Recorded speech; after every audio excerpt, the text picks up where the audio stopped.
Alright guys, so Divinity Original Sin 2. This has been on my want to stream list for quite some time. Just checking out Discord now.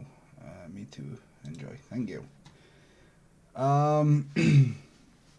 Yeah, it's been on my want to stream list for quite some time. You can't hear any background music yet. That's because I haven't clicked on the game. Because of the way that I have to set up 4 custom characters on Divinity, I've had to do this in a bit of a backward order. I've had to create the characters and record the videos separately. There's a playlist on the channel. You can feel free to go watch that, or I will explain to you at the start of the gameplay why I picked those characters and all that jazz, why they have that role. Pardon me. You may have noticed I haven't streamed in a while. That's been a mixture of a couple of things. Some complications with my family, some health issues, and just in general, there's just been a lot going on. So yeah, there's that. So the way this is going to work, I want you guys to see everything, but because of the way that the Divinity is recorded with OBS, it doesn't actually work properly. So to create 4 custom characters, I've got to open the game 4 times in windowed mode, and then I've got to create a multiplayer game, have the other 3 characters on the same account join. I then create the characters in each window. I start the game, and then when I get in the game, I've got to close down the other 3 windows, thus giving control of those characters to me on my main account. Needless to say, it was a colossal fuck on. You may hear the trains going by. Unfortunately, there's not a lot I can do about that. I'm just checking. Yeah, just checking SLOBS, Streamlabs OBS, to make sure that the right microphone's being used and stuff like that. Let's see, what else have I got for you to tell you. Right, so when I click continue on the main menu here, that's going to load my save in. You're going to miss the cutscene, so I've had to record the opening cutscene separately, which I will play through Streamlabs while the game's loading. You may also notice that there is no face cam. I do have the cam set up still. See? Hi. But the gameplay is not recorded behind it, so yeah, no face cam. That and the fact that I think it takes away from a game like this. These games, these are meant to be, how would you call it? Not so much immersive, but there's a lot going on. You'll see when we're playing. Having the webcam on the screen will block quite a bit of the stuff that's going on, and we don't want that. I have a cigarette which I'm about to light up now, and that's the checklist done. If people want to play this game at some point in the future, we could start another campaign. And we could maybe play 2, 3, 4 player co-op, or if there's quite a few people, what we can do is we can look at setting up and maybe getting ourselves a game master, and we'll play a custom campaign. But for now, I'm going to swap over to the opening cutscene for the game while the game loads, and I'll let you watch that while the game loads up. So, here we go.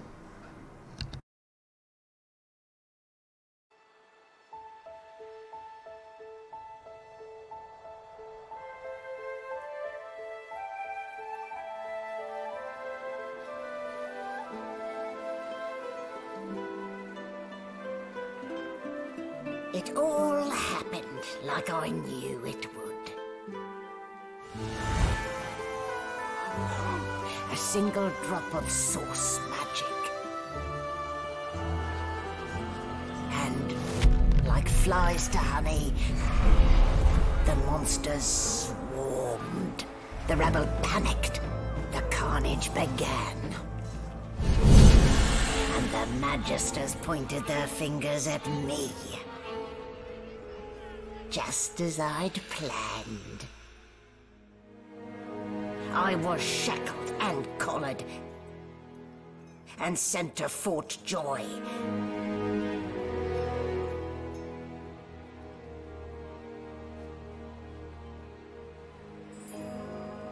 I'd come here to kill Godwoken. But instead I became part of their story.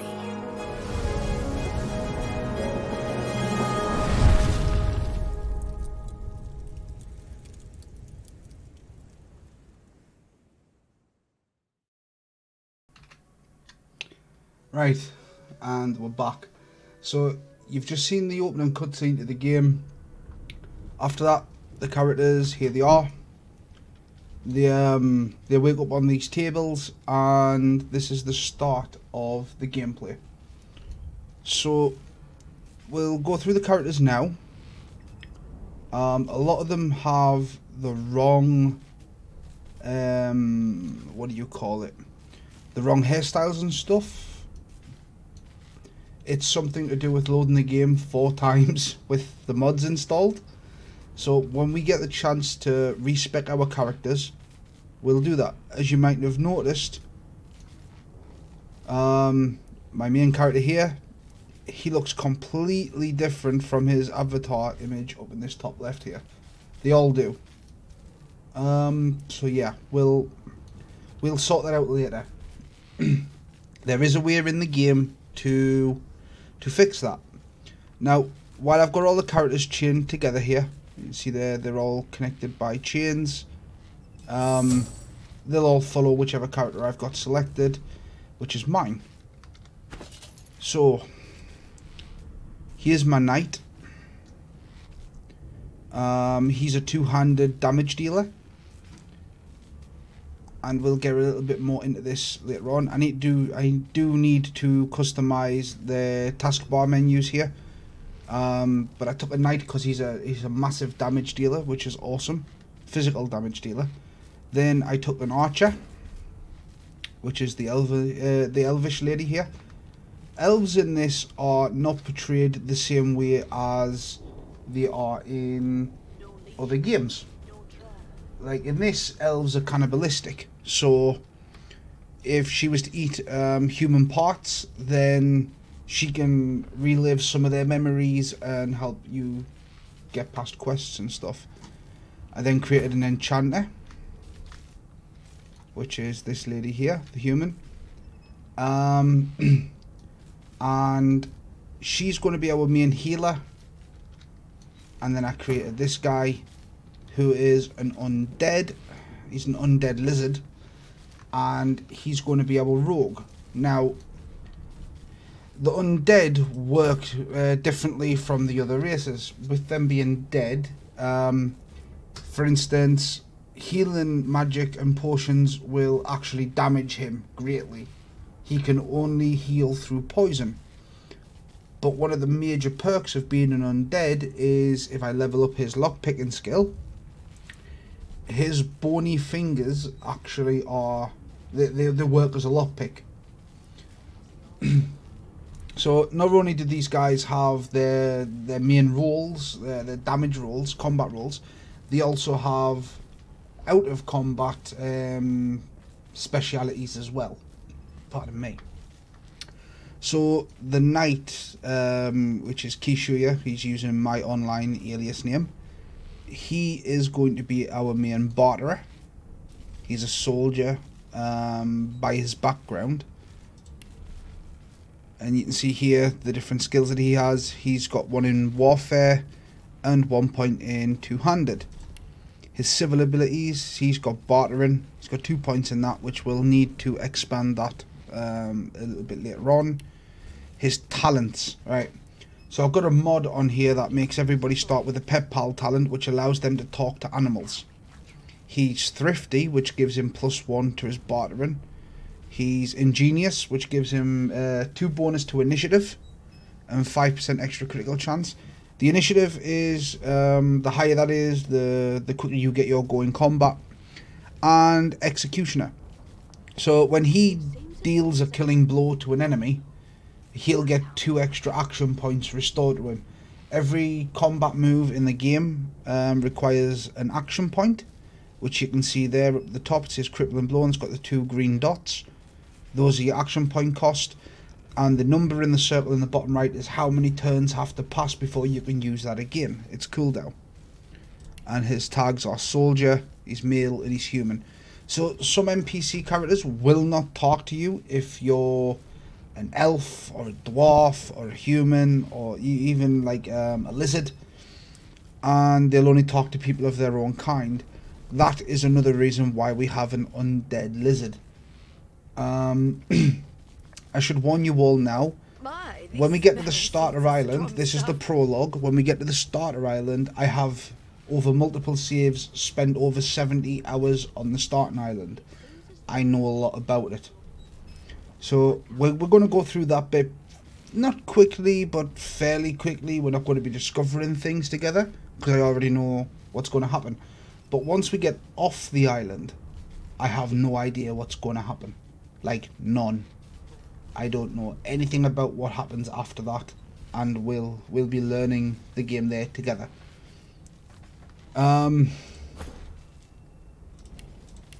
Yeah, so just a thing.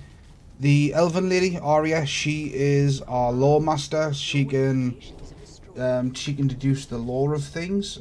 She can tell us how much things are worth and stuff like that. If something is unknown, she can you can give it to her. She can use magnifying glass, and she can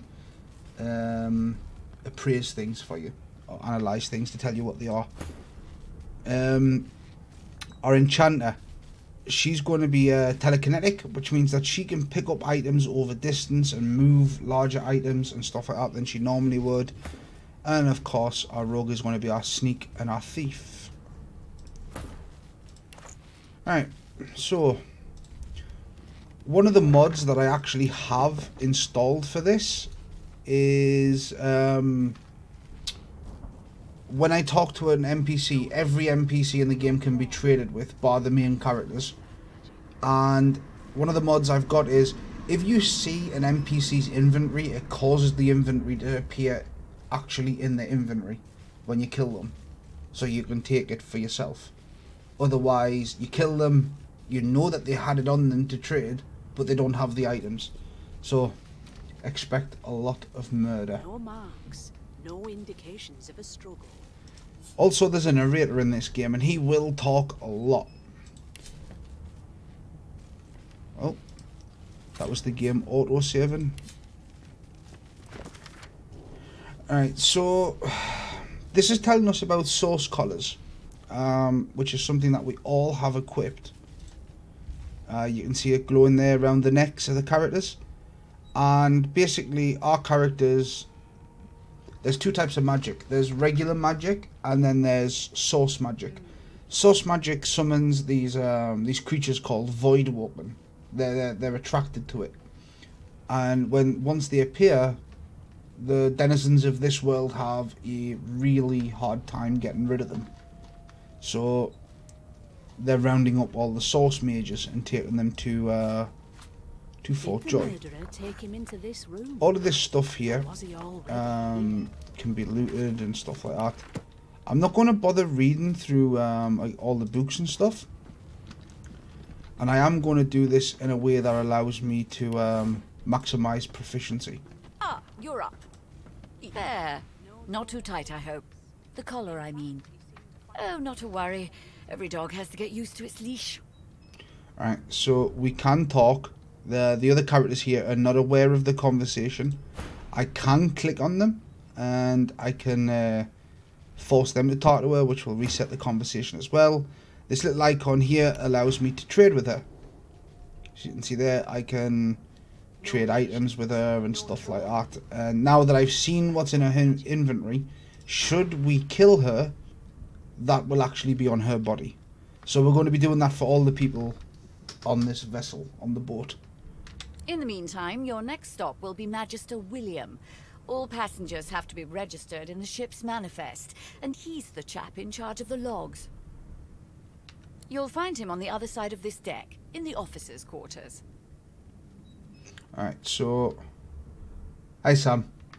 So, we're going to get a couple of options here, and depending on what our background is, whatever tags I give the characters, they'll have different vocal options. Like there, he's got number 2 soldier. We can give her a quick salute and report for duty on the ship. But the thing is, these people were taken against their will, so we're not going to play into that. Why, for my peace of mind, of course. Why don't you try casting one of those source spells of yours? See what happens. Alright, and we're going to select number 1. You recall great powers building up inside you, the ones commanded before your capture. Unleash them. Currents of magic surge inside you, boiling, bursting, then breaking, only to fade back into your soul like rain into the earth. My, look at the concentration on your face. All will, but no result. There you have it, see? The collar's function. It neuters you, of sorts. Makes you unable to cast source.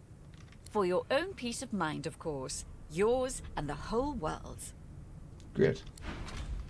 No marks, no indications of a struggle. So, let's talk to these magisters. Stands pale and silent. Her knuckles whiten around her weapon as you pass. I really do like the narrator in this, by the way. Right, we've checked her inventory. We'll end that conversation.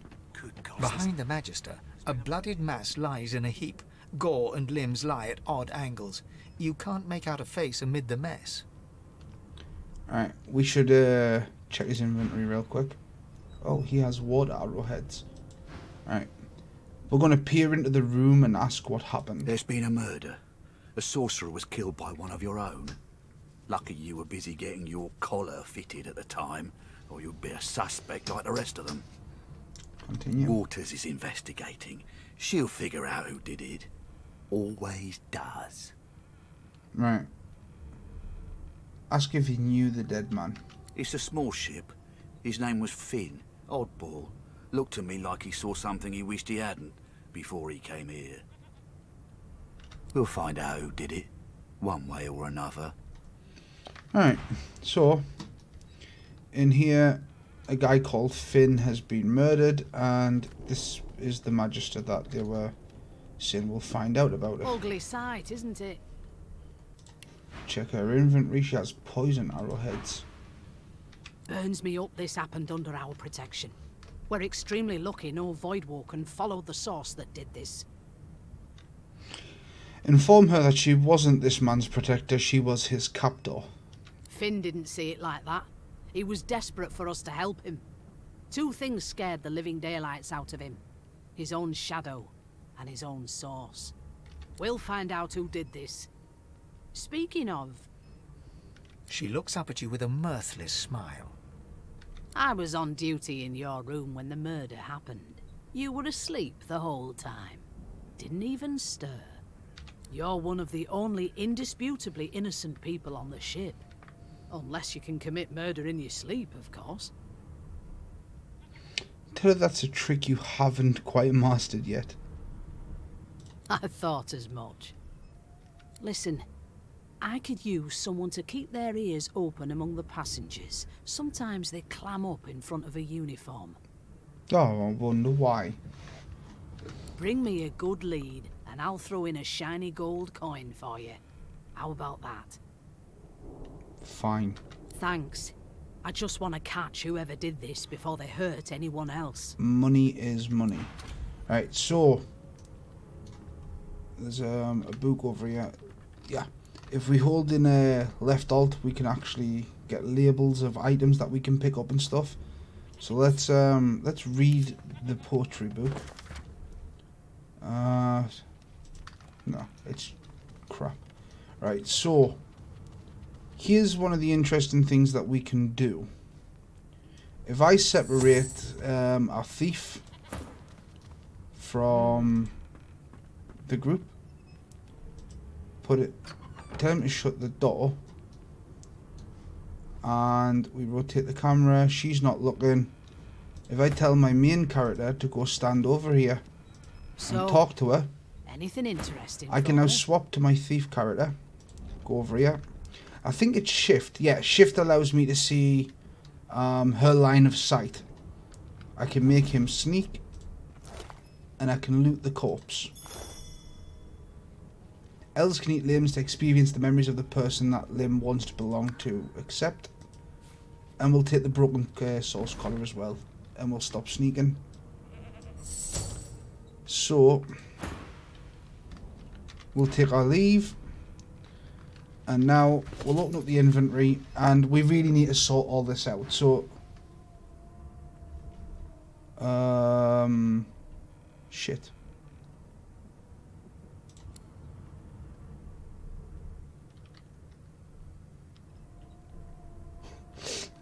Right, that's a finesse.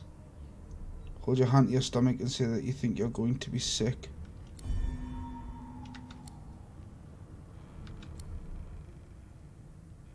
Oh shit, we fucked it already. We have definitely fucked it already. Who's this? Who's got this go? This is our enchanter. Let's have her use this spell to encourage the rest of our team, and we'll end our turn. I forgot, I should have made her run away. I can't use any of my combat skills because I don't have any weapons. This is going to be a bit awkward. So she wasn't taking damage because she had a physical armor, which is now represented in the top left by the 0 of 4. The 6 of 6 blue bar, that is her magic barrier. I mean, I could still do some decent damage to her. Yeah, I could actually shock her if I allow my mage to thing it. So she tried to move and had her back to our thief. That's why he did an attack of opportunity. Alright, let's move her around here and have her attack. We could have her use a flesh sacrifice, which would allow her to gain 1 more EP, but then she loses it for 2 turns.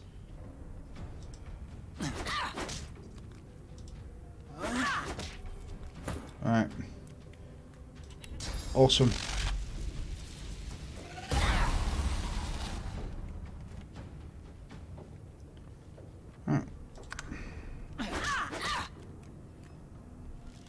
Oh, she hasn't got much health left. It's fine. We're gonna win this. Right, so we've killed her. We really shouldn't have, but we have. Great. This is gonna be slightly awkward. Let's get some of the stuff done right now. We're gonna unlock the taskbar, and I'm going to get rid of some skills, and I'm going to put these in an order that I usually use.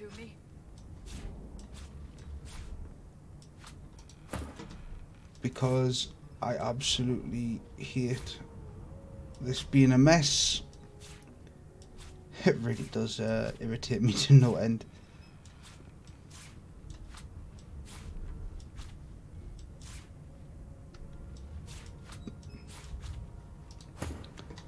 I know that this this can be a tad boring for people to see, but honestly, it really is quite necessary. Right, throw daggers. It's a poison grenade.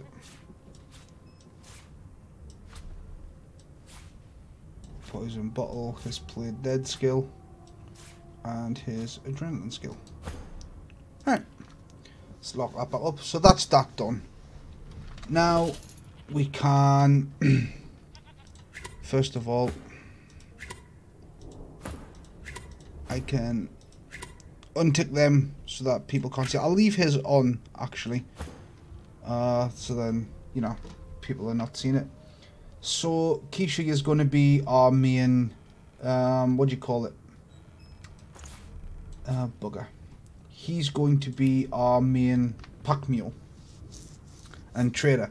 So anything I don't want to use, he'll be receiving. Arrowheads, Arya's the archer, and empty potion bottles. They can go to matriarch. Alright, and then everything else is to sell. Zantenkai's going to get the grenades. Let's take a look at this hotbar.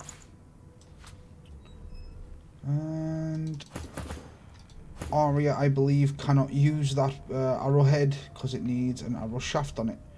But what she can do is eat that. As the dead man's flesh slides down your throat, you feel his consciousness enter yours. His memories are yours to experience. You are Finn.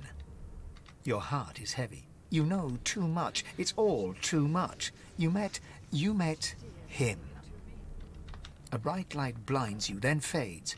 You feel a tremendous power in your hands, but they are shaking so hard you can barely use them. Suddenly you're on this very ship, crouched in a corner, hugging your knees. A figure approaches, an older woman. Her eyes are kind. She comes closer. She says she wants to talk. She reaches a hand toward you. You grasp it. The memories end. You are no longer Finn. You return to yourself with a jolt. So an old woman killed Finn, and Arya, it seems, gained a new skill from that, from eating Finn's flesh. Let's take a look. How do we do this here? Okay. Yes, she learned adrenaline, which is a rogue skill. She'd need points in Scoundrel to be able to do it, to use it. But that would enable her to. She uses that, and then she gains 2 action points immediately, but loses 2 action points on the next turn. That's actually really good. Which it means that Finn must have been a thief of sorts. Also, there's crafting in this game, which is pretty awesome. But we'll go over that a bit later on when we've got some stuff to actually craft with. One of the main problems I've got right now is I'm not entirely sure if when I go out this door, those guards are going to attack me.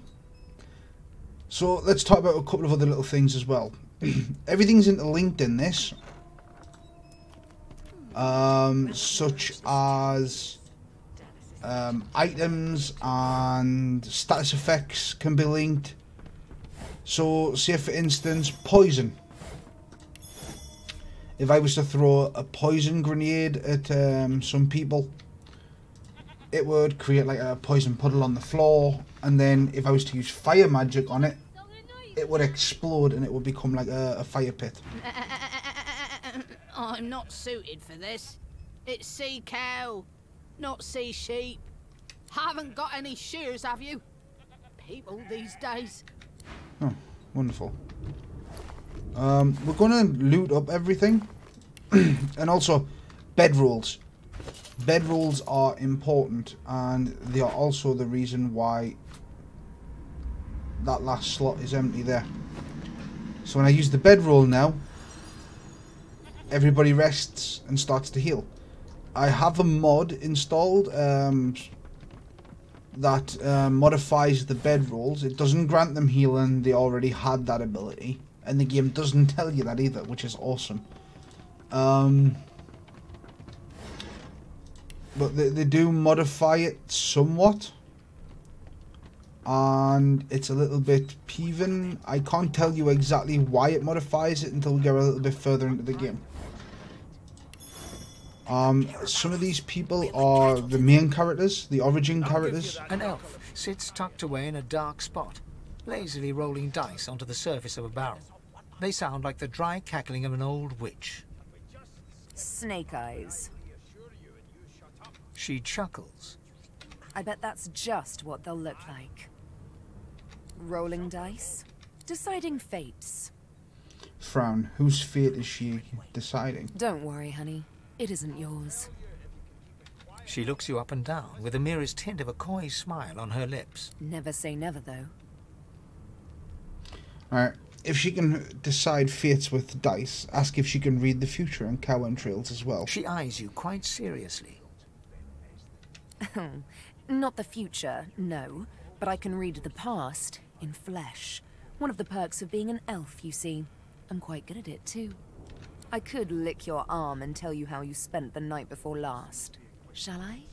You don't see why not. Extend your arm. She gives your arm a vigorous stroke of the tongue, efficient like a cat grooming. Alright, Kaby, mate. How's it gone? You were in a cellar with other sorcerers.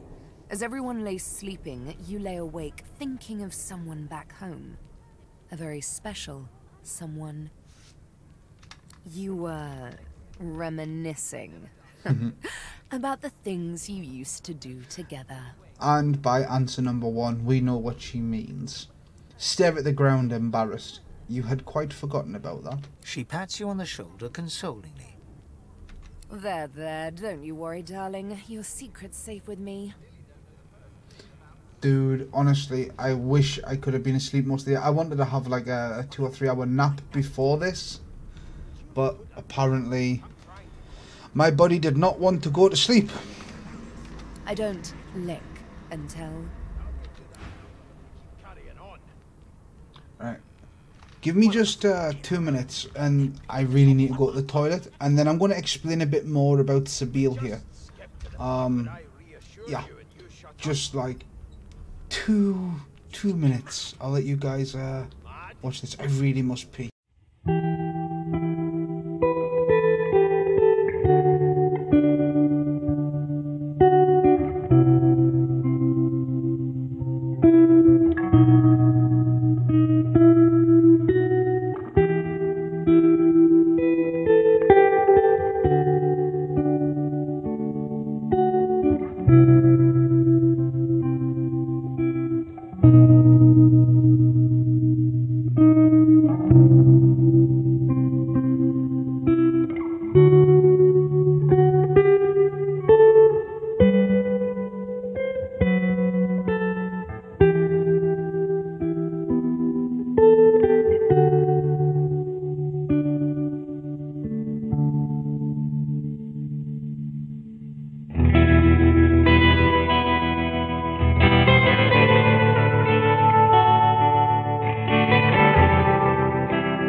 Right, I'm back. Sorry about that. I really had to go pee. Pardon me. Right, so I was going to explain about Sabile and a couple of the other characters here. So in Divinity Original Sin 2, you can either play it as an origin character or create your own character. Like I said at the beginning of the video, I did a trick with a game so I could create 4 custom characters and have them all my characters rather than having to recruit NPCs. I haven't played any of the storylines for the origin characters, which is going to be awesome. I'll be doing that at some other point. But we've got Sabile, she's like an assassin. We've got Ifan Ben Mezd, he's a wayfarer, I think. We've got Beast, the dwarf captain. The Red Prince, who's a bit of a poncy red lizard. Thank you, Don. We've got Fian. He's sitting over there. We'll find out more about him later on. And then we've got Losa. And she's a singer that gets possessed by spirits. It's quite awesome. So yeah, we'll be learning more about them. The reason why I don't want to do anything with them is because I can't recruit them into the party. They're not going to be a part of my storyline, as well as far as I'm aware. And well, we'll just bump into them. I don't want to get all friendly with them because I don't want to like any of them, because if it comes down to it and I have to fight them, I don't want to, you know, pardon me, feel pity for them. Right, so, oh wow, there's a lot of mugs of beer and stuff here. I'm going to be stealing all of this, even though it's technically not stealing. We've got some more bedrolls here. Let's chuck that down to Aria and chuck that one over to Zantenkai. And the reason for that is he's going to need it because he can only heal through poison potions, and I need... Oh shit! I've never dined on anything less than a dozen-course dinner, and I don't intend to do away with the custom. I clicked it when I shouldn't have. My bad. Right, well, we'll give her that. We'll auto-sort those. Don't you get saucy with me when you clearly don't know the first thing about sauce. There's some bucket helmets there, but I don't want those. We need to talk to this chick. And we'll view her inventory. My slaves to bring me my supper. Yes. Finer fare than boiled roots and rotten tubers, too. Meanwhile, the Magisters feast on honeyed meat behind this very wall. The indignity. Oh, the indignity. We've checked her inventory. That's I know that this is taking a while because I'm planning on looting pretty much everything, and it's mainly because we're going to need to make money. I'm busy watching for clues, sorcerer.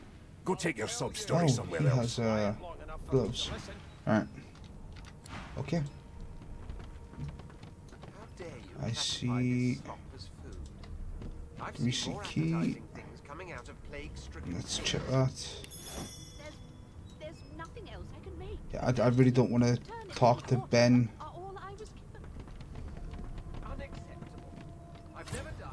Oh, we've unlocked a new recipe. 6 new cooking recipes. So yes, just like in... Oh, scrolls. I'll be covering all of this, don't worry. Just like in other games, we have... Oh, hey, Wet! How's it going, man? In this, we also have like cooking and crafting and stuff like that. We covered a little bit of that, but when I can actually craft something useful, we'll what's this? This tome contains no text, instead sketches of dragons fill every page. The artist is hardly talented but clearly enthusiastic. Alright. Well, yeah. You've got this wolf on a leash now. Alright. Oh, sweet. So we've actually got... We'll hang you right over the side of this ship with it. We've actually got now a dagger, pocket knife. If I give that to Zan, he can actually equip that now, which he's still technically not dual wielding. A restoration scroll, we'll give that to Matriarch, and we'll put that on her taskbar. Have a look. Oh, thank fuck for that.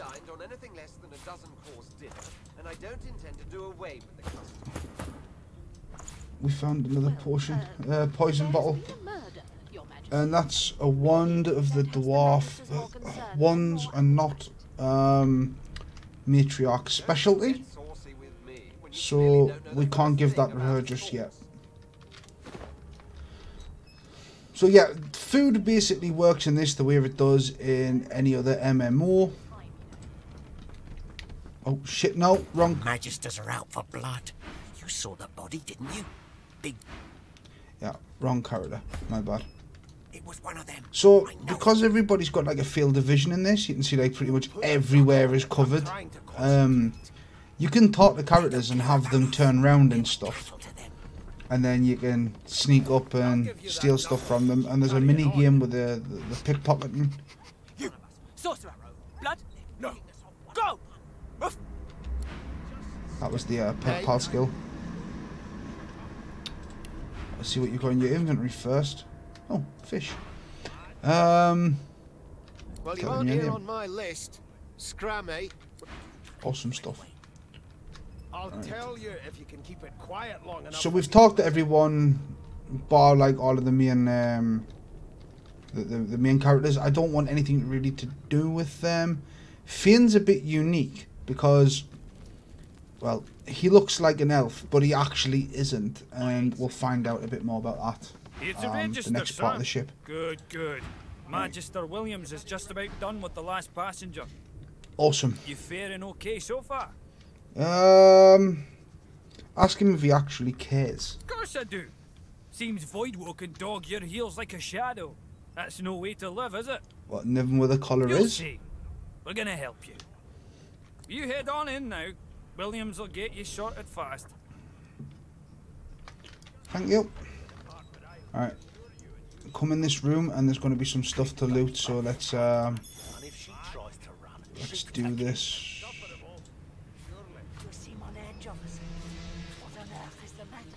I could even steal the fucking... Oh, thanks man, I appreciate that, dude.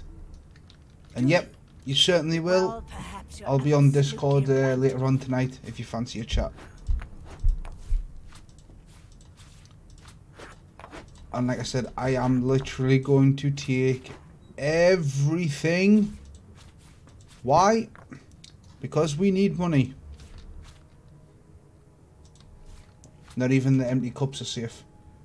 Keep those bolts trained on her. Standing at the center of the room, you spot a sorcerer haughtily eyeing a pair of nervous-looking magisters. They keep their crossbow trained upon her as she's being interrogated by an officer. So you admit it then? You murdered that poor fella? Yes, I did. But of course, that was only the beginning. Hi, Keefy. How's it going, man? Yes, I did. Oh, yeah. So it seems we found our killer, Finn's murderer. She turns her head and looks you straight in the She's called eye. Windigo. There are others whose lives must end. Good God, the woman's mad. You there, sorcerer, go and fetch Magister Siwan. We need to do more than collar this maniac. We need to shackle her, hands and feet. Yeah, she just literally fucking looked at me and said that I was gonna die. Addressed the sorcerer and asked her what she meant by there are others whose lives must end. It means your journey draws to a close. Do stick around for its finale, though, because... She reaches for her collar and simply removes it. I'm just about to create a scene. Subdue her, men, quickly! If she casts source, the Voidwoken will come. They'll end us all. She smiles with wicked satisfaction. Precisely.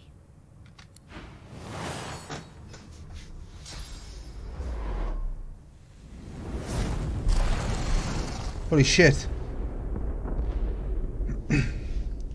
Oh yeah, so I was talking about elements and stuff before, right? Like different floor tiles and stuff. So everything's on fire now. There's blood everywhere and shit. So blood can become... She wasn't kidding. No time for chatter. We've got to get out of here. Awesome! Weapons. Right. So blood can become poison. Poison can be ignited by fire. Water can be electrified. It can also be frozen. And if you cast fire magic on water, it creates steam, and the steam will increase the character's temperature. But not only their temperature, it'll also create a cloud so that they can't target you with long distance skills. Ha! Wicked combinations of stuff. Right, so gives a look. I've got a claymore, which is a two-handed physical sword, so that's for you. Aria, there's a maple bow or a primitive bow. Both are 5 to 6, but that one has 13 meter range. Matriarch, you need a staff, which is awesome. And Zan, you've got a 3 to 4 physical damage pocket knife. 3 to 4, 3 to 4, 3 to 4. Yeah, well, is that classed? Yeah, it is classed as a dagger. Okay, we'll put the dagger there. All right. We're also going to need to keep a shiv, and that's for crafting, which you'll find out about a bit later on. There's also these requisitions and stuff which we haven't read. Oh, right, so that just tells you what they were after for the ship, and that's the same shit again. And this is a note.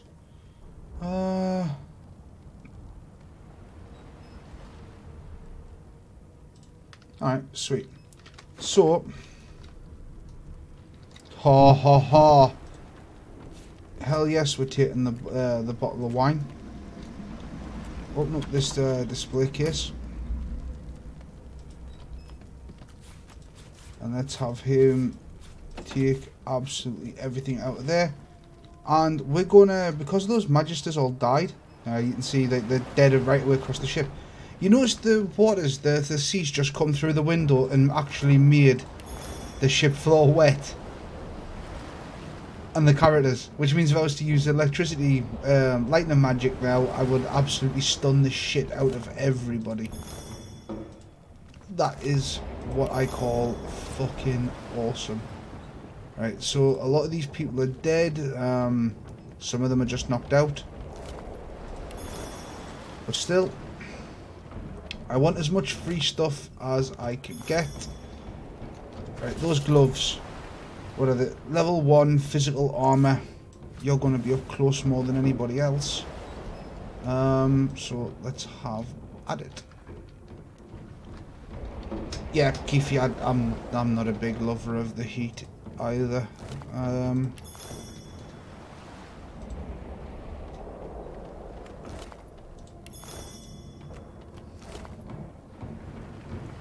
Aha!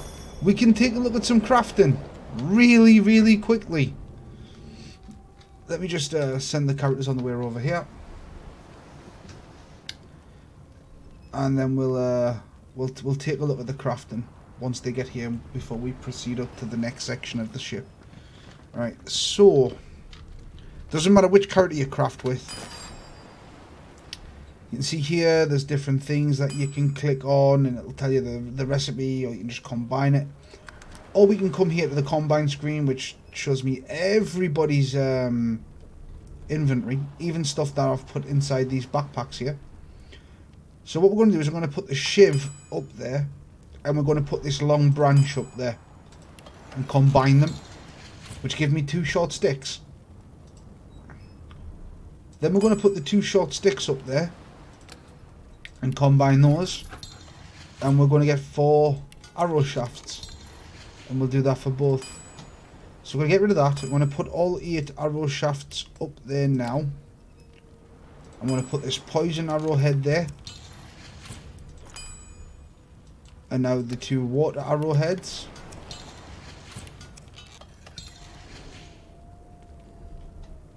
And there we have it.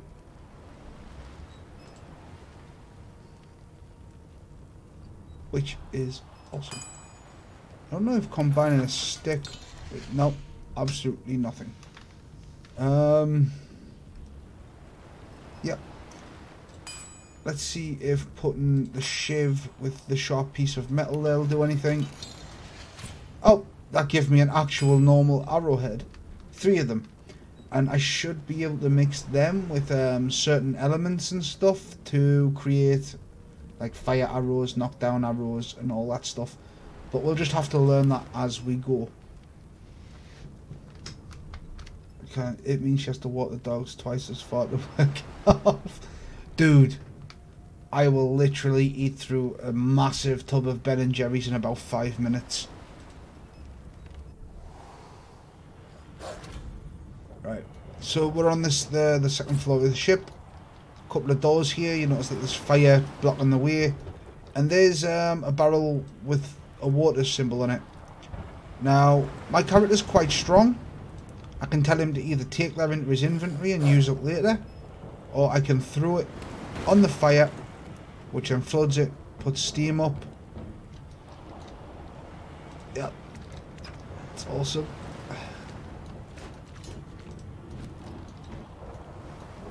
Alright, here's the lock. Let's get everyone over here. That door's locked. That doesn't bode well. Onwards and upwards. Let's have the character attack his way through, since we don't... Oh, actually, I could have had our rogue. I could have had our rogue pick the lock.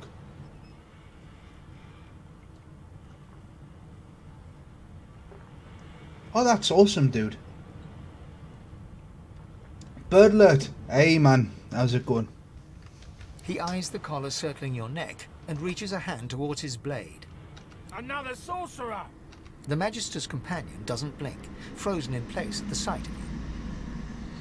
Finger your collar. You can help them if you can get the stupid device off you. Even if I knew how to rip that thing off, I wouldn't. Some crazy banshee comes screaming through, and now we got void bugs swarming up top.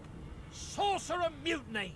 Oh, great. He whispers loudly to the other Magister. Don't just cower there, Rix. Take out your blade. Rix grabs his sword, which shakes in the rhythm of his trembling hand. Right, I don't want to have to kill yous, but I do want to kill yous. So, let's take care of these weaklings. Now, you'll notice here, only 2 of my characters are actually in combat. The other 2 aren't in it yet. But now, I actually have my sword, and I can use my skills. Right. Oh. It's blocked. The line of sight's blocked. Let's have you teleport behind him and backstab him.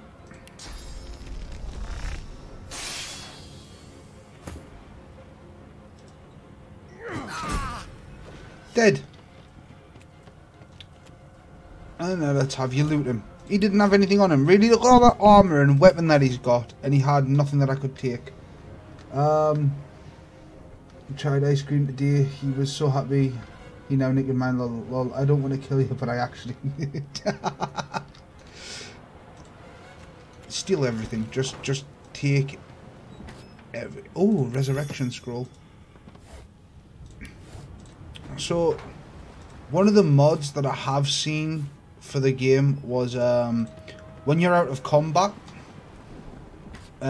you can use the bedroll to revive fallen allies. Otherwise, you have to use your thingies all the time, your resurrection scrolls. I don't actually have that that installed because I wanted to use the I wanted to be a little bit more difficult. Right. Damn it. Alright, rear dude. Let's get off this wreck and quick. Let's get in close, just in case he decides to attack. Alright, awesome. The hound paws desperately at its snout. It winces as it draws blood from its wet black nose and continues scratching. The dog notices you for the first time and snarls, the hairs on its back prickling as it lowers itself into a lunge. Oh my god. It sneezes suddenly and paws at its nose once more. Can't smell. Can't breathe. Too much sauce. Too much. Too much. Right. Please, make it stop. Right.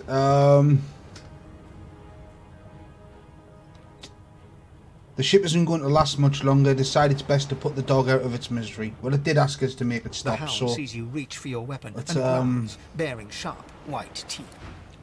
It asked me to make it stop. Right, the dog's wet.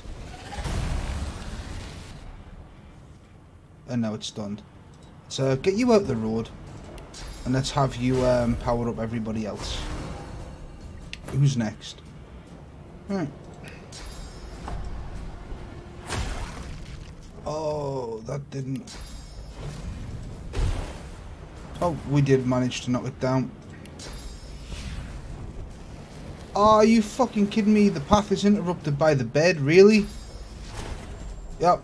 She can't do fucking anything either. Really?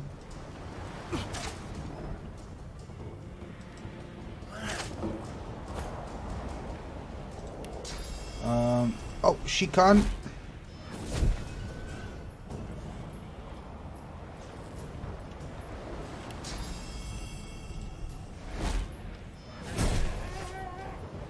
Yay. I mean, oh shit. And Zan's actually, he was actually stunned from the attack. Right, oh, Mobo beer. And that. Right, so, oh, this door's open, so we can actually go through here. Is a buddy there? The bow. Some more gold.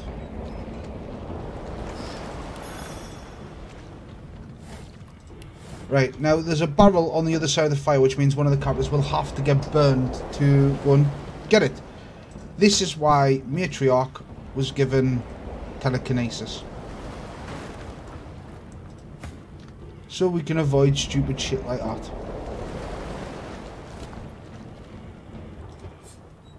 Read. Huh.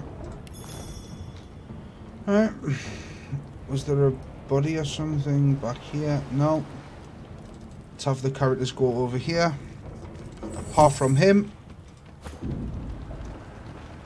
Let's have him loot them.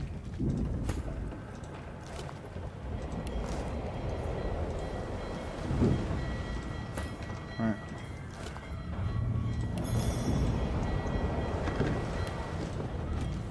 There's a very... Places. Something's pounding on the hull. There's a very good reason why we're having him do this. The marking on the door was painted recently. Judging from its pungent scent, you press your palm against the door to open. It doesn't budge. The door grows. Right. Sorry, I wouldn't normally skip that, but Death Fog. Right. Now, key thing about undeads. Death Fog. Good thing I'm immune. Still, this means trouble. They are immune to Death Fog. Which means he can run around in here. It doesn't look like there's anything else here for him to pick up. So let's have him loot all these. In the meantime, let's have our main characters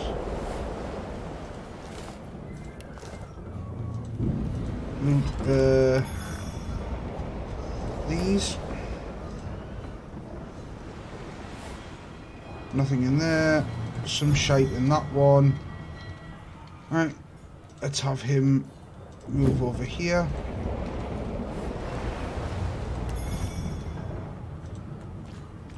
And have him rejoin the group. Nothing there. There's a lot. Sorry, I'm just catching up on the chat real quick. Don't try to scream dear, lol, I don't want to kill you, but I actually do. Dirty, be right back, yeah. Yeah, bud. Yep, the dogs love their walks. We have a 2-year-old Maoritic sheepdog staying with us. I sub to you. If you sub back, I will give you a shout in my next video, and all you have to do is watch my most recent video for details. I love helping people out on YouTube. Fun fact about me, dude. I will only sub to you if I like your content. True story, bro. I do not do sub for sub. If you're going to have subs on your YouTube channel, they should be because people enjoy your content. And if you don't enjoy my content, I don't expect you to sub. Let's have the enchanter power everybody up.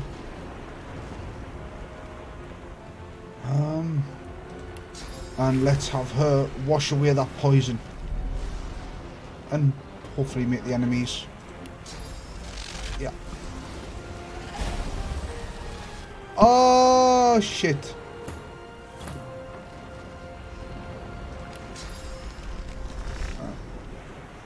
Oh, because he's in water, it's gonna... I'm an idiot.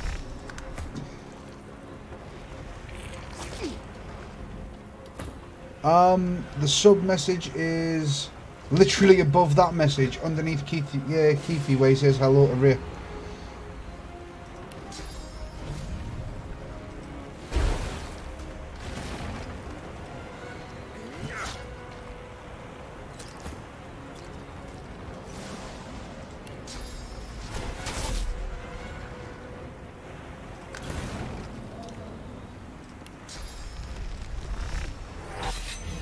You don't see it? It was by V16V the boss.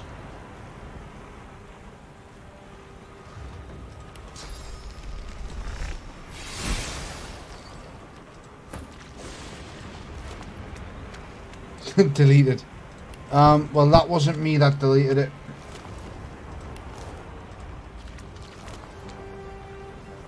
Oh, a fireball scroll. Let's send that to Matriarch. She is our mage after all. What did this guy have on him? 2 gold.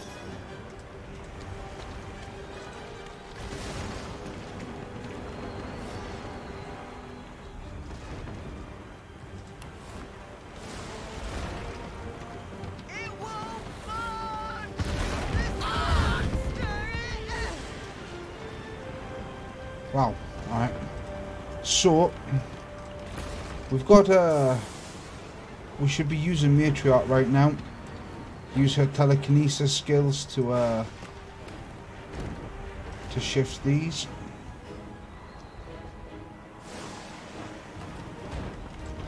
Let's have key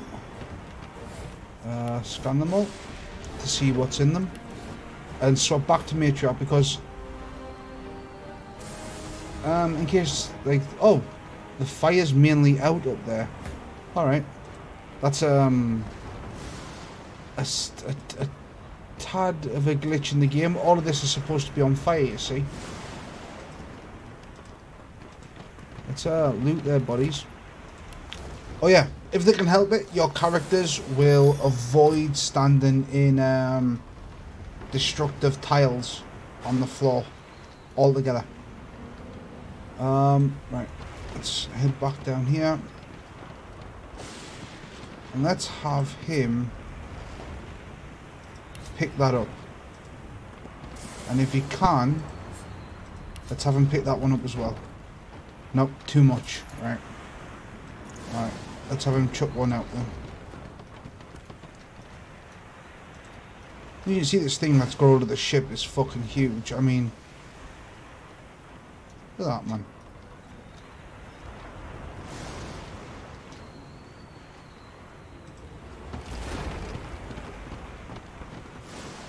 Honestly, I don't mind that people want to come in and advertise and stuff like that. I understand that they want to grow and they're offering to do a sub for sub thing, but seriously, what's the point?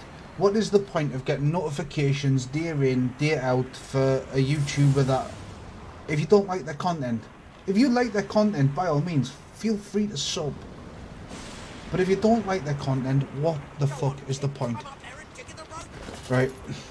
So before we head down into here, we've got some stuff to trade. Let's give Arya the arrows that we created earlier on.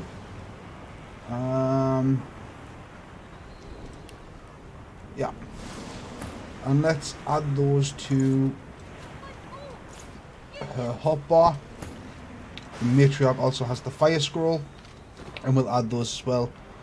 Now let's get down into the ladder, because we had the other characters down here. If you remember, they were all unconscious, so we're going to go see about rescuing them. If you can walk, get yourself up the ladder. Wait, Void Woken. Yay, Void Woken. All right. So we can attack. Yeah, we can knock both those down. Awesome. And cripple that one.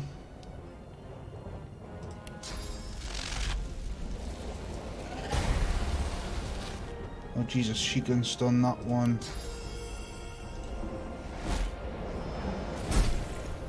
And she can actually finish that one off. Jesus Christ. Holy fuck, she's just killed 2 of them. But you see, the blood's now electrified. And if anybody runs into that, they're going to get shocked and like frozen on the spot. That is awesome. It's just little details about this game that I love. I've faced worse. I've faced worse.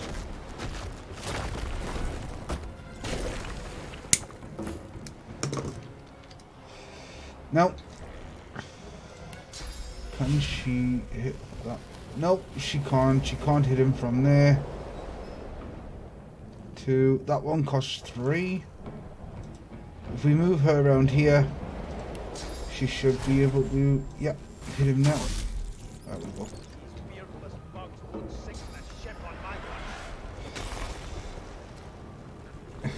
Alright, Raymate. So, one of the reasons why I wanted to play 4 custom characters in this. Oh, target is too... What? It's It's glowing though! You motherfucker. Right. One of the reasons why I wanted to make custom characters in this was the actual main characters like Sibyl, Beast, the Red Prince, and all of those guys. They have their own storylines as well as the main campaign. And I didn't want to give any of their storylines away at all. So yeah, we're not going to interact with them at all unless, of course, we plan on murdering them, which is quite possible.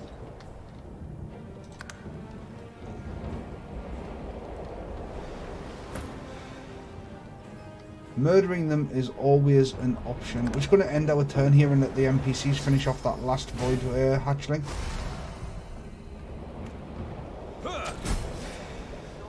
Alright. Let's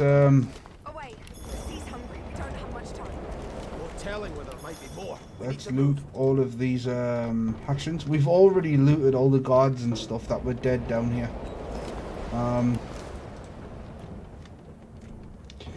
Yeah, this is a proper adventure game. If I manage to get a couple of people to play this, then we may be able to think. We did not loot her, and there's a reason for that. She tries to speak, but can only gape as she clutches her neck, Look trying around. to stem the bleeding of a gushing wound. Look around for some way to help her. With jagged movements, she raises her clenched fist and holds out a length of cloth, soaked with some kind of strong-smelling tincture. Take the cloth and hold it tight to the wound and try to stem the bleeding. Blood quickly soaks through the cloth. Magister C1's mouth opens and closes, her eyes wide in terror. She's not going to make it.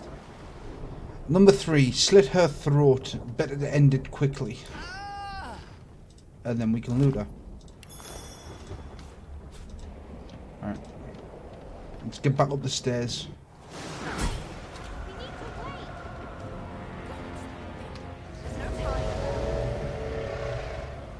And the others are leaving without us.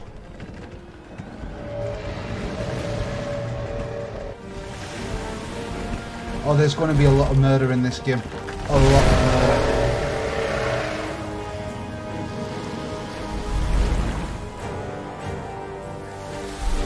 And their boat capsizes anyway. I have plans for you, child. Happy 2 times. Showing the love to Key. Much love from Lativia. Ah, dude. Much love. Thank you. Honorable Dallas, we lost a ship sailing sorcerer prisoners to Fort Joy. We assume some escaped and broke their collars. Their vile magic lured the Voidwoken. All who were aboard are presumed dead. Yours faithfully into eternity, High Judge Orivan.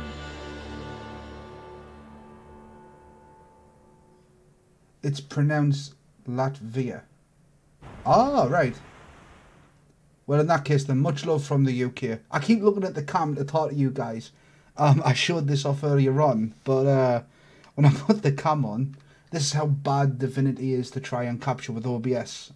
When I put the cam on, it actually doesn't show the game at all. So, no cam. That, and it covers up the mini-map anyway.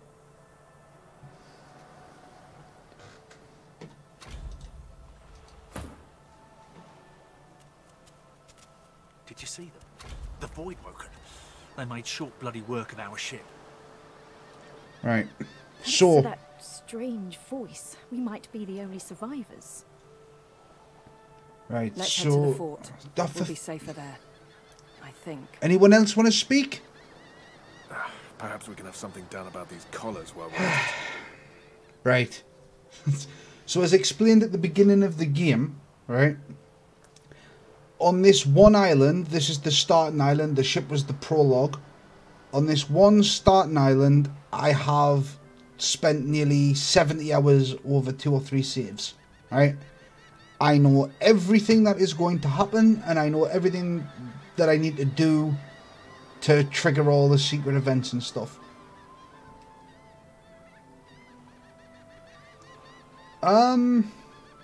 It doesn't really bother me as such, to be honest with you. At the minute, my hair's getting really long. If I flick... Let's just pause that a second. If I flick the cam on, right, my hair's getting really long. I haven't got the backdrop up. I actually don't have the window open. And it is ridiculously fucking hot in this bedroom. I'm wearing a vest top because I just can't cool down. If I open the window, you'll hear the kids playing outside. You'll hear the trains going past. I mean, I don't know if I can even rotate the camera to see out the window. But those trees just there, they actually block off. Oh shit! Those trees, they actually block off some train tracks. I don't know what the temperature is here right now. I think it's something like 18 degrees, 20 degrees. But it is ridiculously fucking hot, nonetheless. And I struggle with it. If I put the backdrop up, the bedroom has 2 windows. It has one right here. It has one way back there. Which that window is open, but if I put the backdrop behind me, none of the cold air will circulate around here where I'm sitting, with this window not being open. So it gets really hot. Not having the webcam on means I don't have to worry about putting the backdrop up so you don't see the bed and stuff in the background. Or the gun. It's a BB gun, don't worry about it, it's airsoft. And like I said before, I don't have to worry about my appearance so much because, like, yeah, it's getting fucking ridiculously long now. Yeah, it's really humid up here. So we'll flip that off. That being said, I don't mind. I like having the webcam on for you guys so that you can see my reactions to stuff and stuff like that. So yeah, I'm not even sure if you guys can hear that right now. That's a train going past. They're so close. They're literally about 20 foot out the front of the house away. So, as I was saying about the game anyway, I've got over 70 hours on this starting island. I've played the game that many times now. But I've never been past the starting island. I always get to the end of it and I'm like, I've fucked my characters up, or there's this wrong, or there's that wrong, I can do this better. And I just start again. So, I'm going to avoid speaking to pointless NPCs. I thought the Order would get rid of any trace of the old Source King. Now, the old Source King is going to be quite relevant. Part of the history of Divinity Original Sin is a couple of thousand years ago there was an evil king called Baracus Rex, and he tortured people in the most inhumane ways possible. He enslaved like pretty much the entire world, and that's why they're saying that they're surprised. And this island that we're on, that we're prisoners on, used to be his island. This is where his kingdom was. That's why they're storing all the sorcerers here, because nobody comes here. You couldn't hear the train. I might actually be able to open up that window yet anyway. Oh, shite. Right. That thing's field of view. Voidwoken. Those are the same beasts that sank our ship. Ah. They made it to shore. Right. She can't really do a lot from back here, so let's have her empower us, encourage. And encouraging increases your strength and your health. Get the dad shorts out. I'm actually wearing shorts right now. So yeah. Oh, she can hit that one from here. Nice.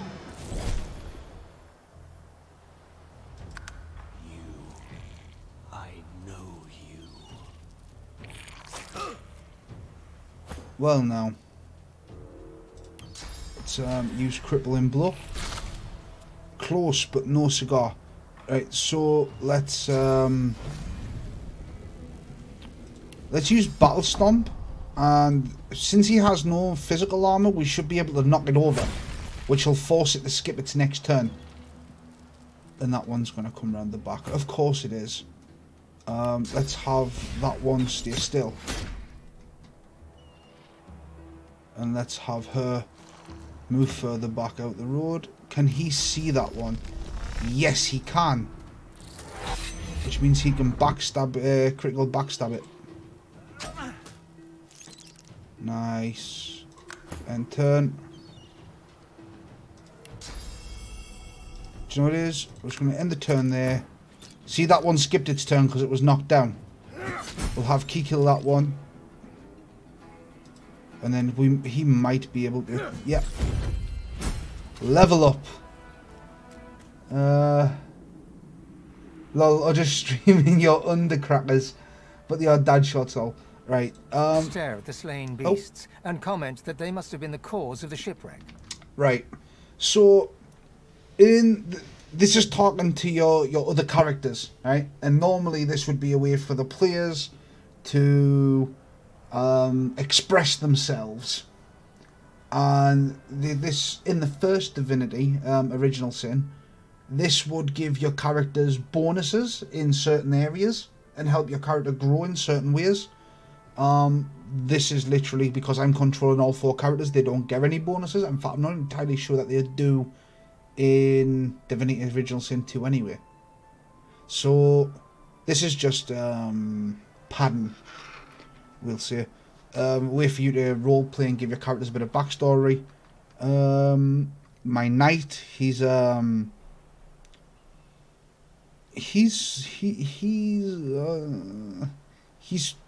wanting to fight, but he's cautious. I just want to get out of here before any more of these things show up. I just want to get out of here before any more of these things show up. Right. My enchanter, she's intelligent. This is no time to linger. More of these things could still show up. This is no time to linger. More of these things could still show up. Zandenkai's pretty aggressive, and he just wants to fight. It was good to see some of them bleed after what they did to the ship. And the elf, she's quite She's also quite aggressive. But I'm in no mood to risk facing more of these things. It's time to move on. alright. So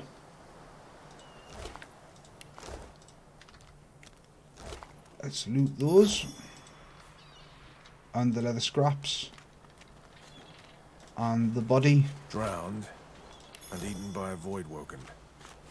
I wonder in which order. Alright, and we just picked up we picked up the ancient book. We can actually craft some more arrow shafts. We've got lots of stuff here that we can now use. He has 3 resurrect scrolls. So here's what we're gonna do. We're gonna split these off. Well, one of these off, and we're going to give this to Matriarch. She should always be quite a way back in the fight, so we're going to have her have more resurrect scrolls. In fact, we should reorder the characters now, so she should come in last. The archer should come in second to last. Right, let's level up our characters, and I can show you how this all works.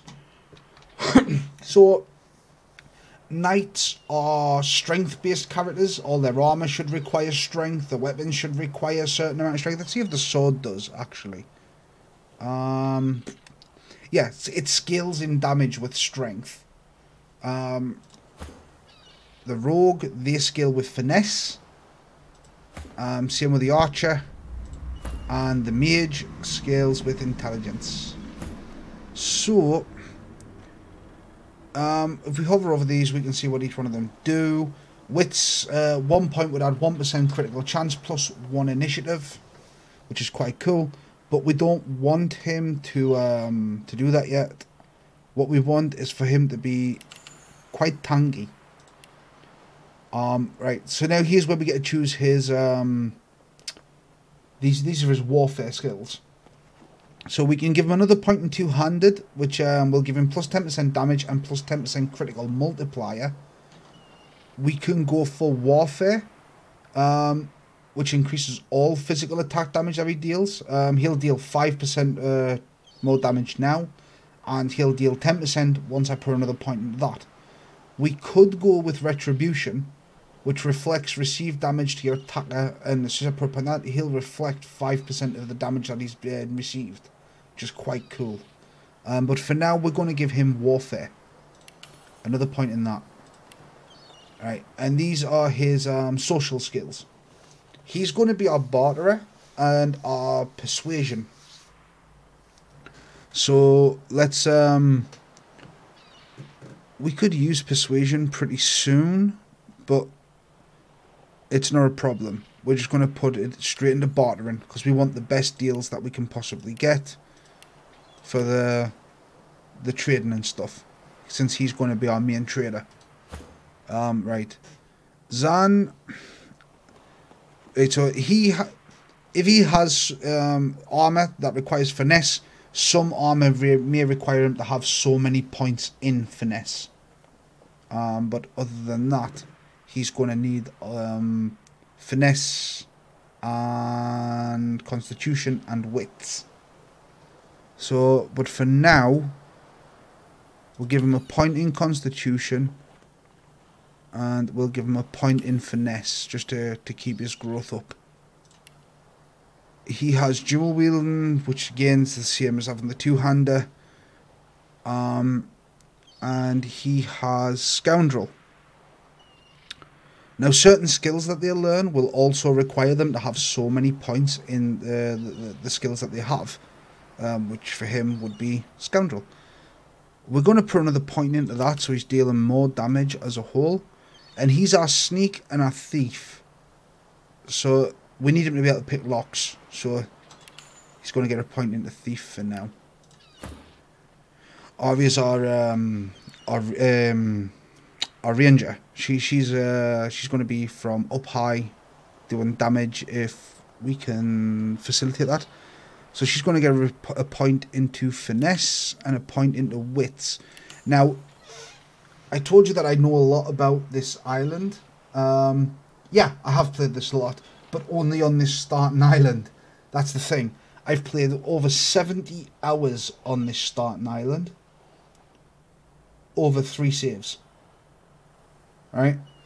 70 hours is a long time. The first time I completed this island and was getting ready to move off to the mainland, a bit of a spoiler, but there's a boss battle, and I got stuck in the boss battle, and I thought, fuck it, I can do this faster.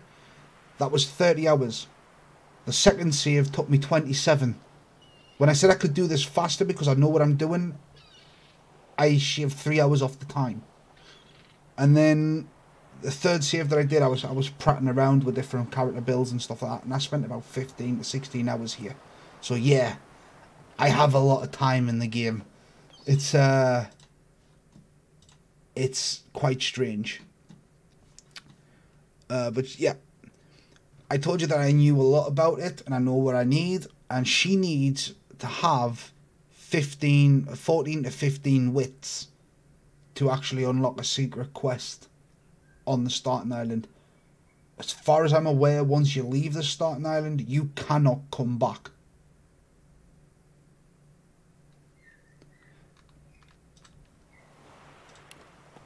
Gives a look. She is a ranged user and huntsman. Huntsman, for an archer, is really weird. It does increase the damage, but it only increases the damage when they're higher up than the people that they're shooting at. So they get like a height advantage from it, and the ranged, that increases the damage on a whole and the critical chance.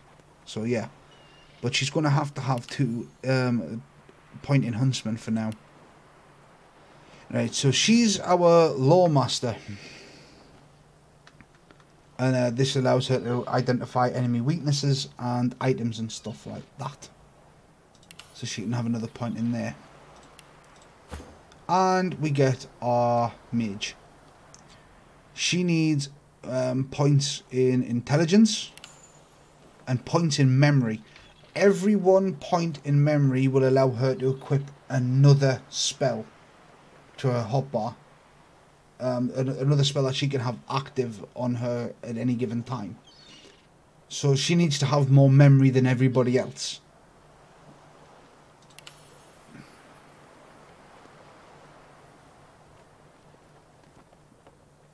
Dude, honestly, this game has so much content that it's literally there's way too much going on. Right, so as you can see, she has Hydra Sophist, which is water spells.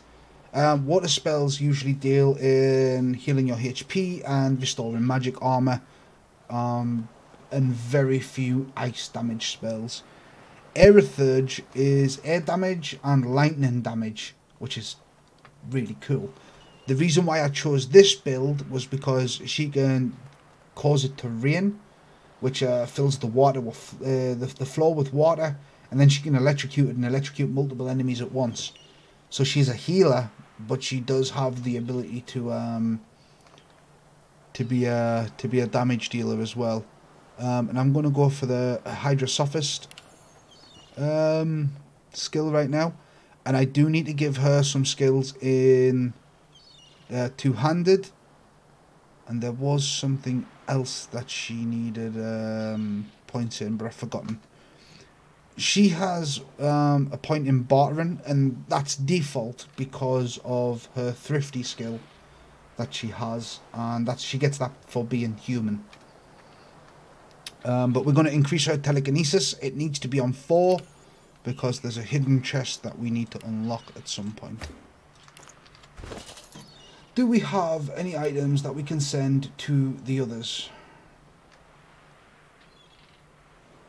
Doesn't look like it. He has a box for some reason. I don't remember picking that up. But okay. We can chuck that on there. In fact, we can chuck most of this food stuff on there because we don't need it and it needs to be sold. I am going to choose the playing part for the game to min-max the characters to a certain degree. Oh shit, he's over encumbered by how much? by 50. Jeez, 50. Oh, it's the stupid box. It's not worth anything. Put the box down, dude. Now he's over encumbered by 1. Really? Tell you what it is. Ari is the ranger. We'll give her the stuff to make the arrows. What else have I got here? That's not good. We can consume that to find out what they do. Ham, we can consume that to find out what it does. Grapes. Garlic. Rivellon fries. We don't know what any of the fish does, so let's consume all that real quick. Red snapper. Oh, gives intelligence. I've got an effect on me right now called Stinky, Smelly. It lasts for 7 turns, and it's basically it makes characters not like to be near me too much. All right, let's consume that. Consume that. Consume that. Jesus, I know this is like a lot of. Why can't I click that?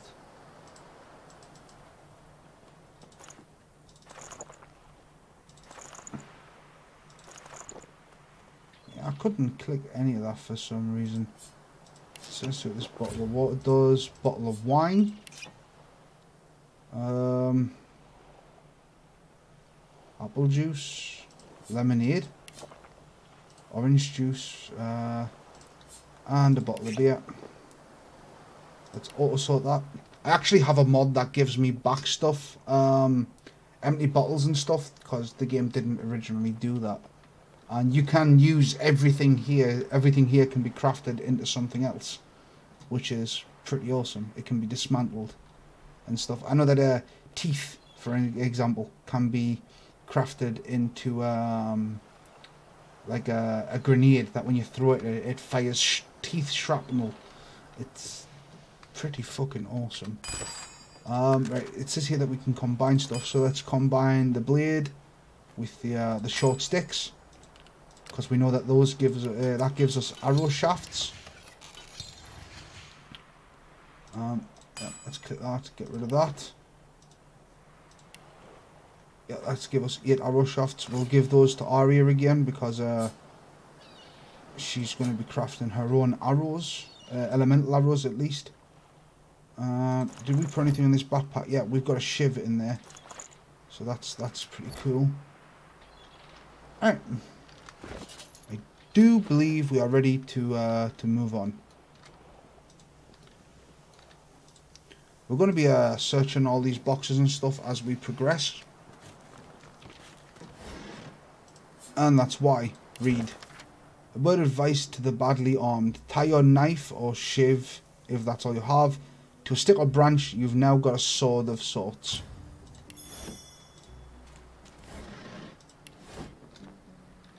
I mean, the game literally gives you a lot of stuff at the start, so gives you weapons and stuff, so you don't need that. But I'm not entirely sure if starting on a harder difficulty actually means you don't get anything. See, there's the Red Prince. I'm not going to bother talking to him. But, yeah. That's the Red Prince. He's one of the main characters for the main game. The reason why I'm playing with custom characters, because I don't want to give away their storyline. Like I said, I know everything that I'm doing at this starting point. So you're kind of here like for a tour on how I play and stuff like that.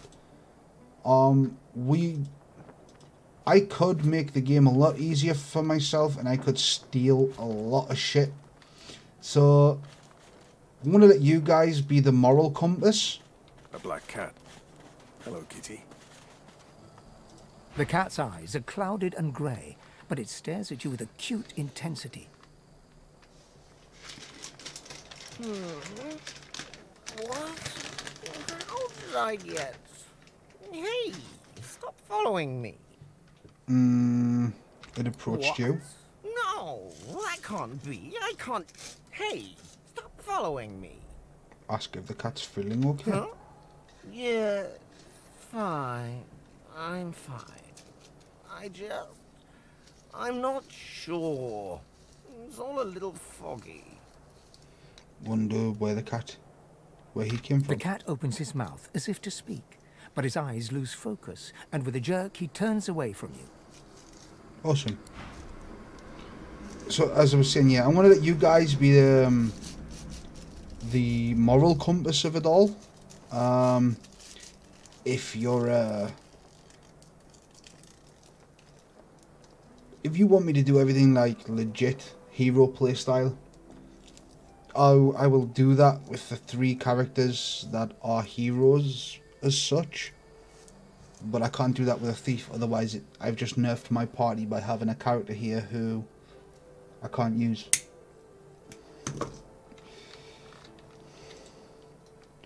Right, so up here should be the final bedroll. Let's pick that up. Create some skull in, a bag, and a shovel. And the shovel is really what we're after.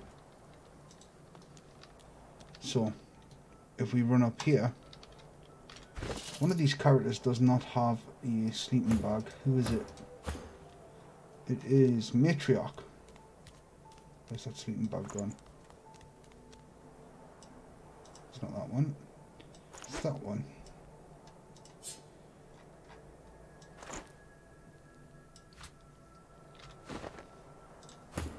Right.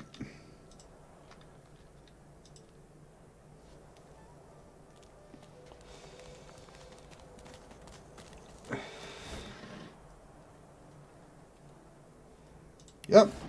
I can rob people blind and murder people. That's honestly not a fucking problem. This game actually gets so fucking hard. Ooh. Ooh. Right. So that's some finesse armor and a bow.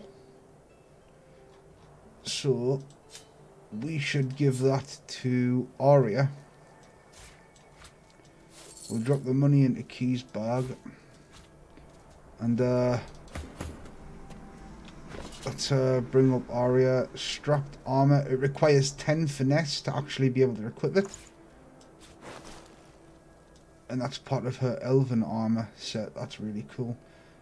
The bow is 6 to 8. It requires 1 finesse.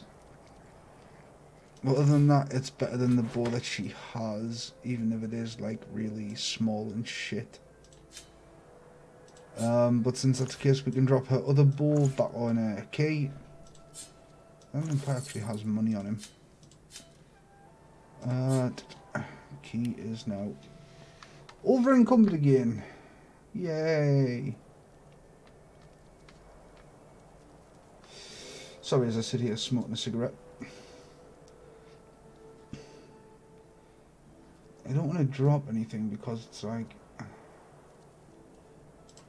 Well, we don't know what a tomato does yet. And we don't know what a penny bun mushroom does. Oh, heals 10% vitality. Nice. And that's put us just under the character weight limit.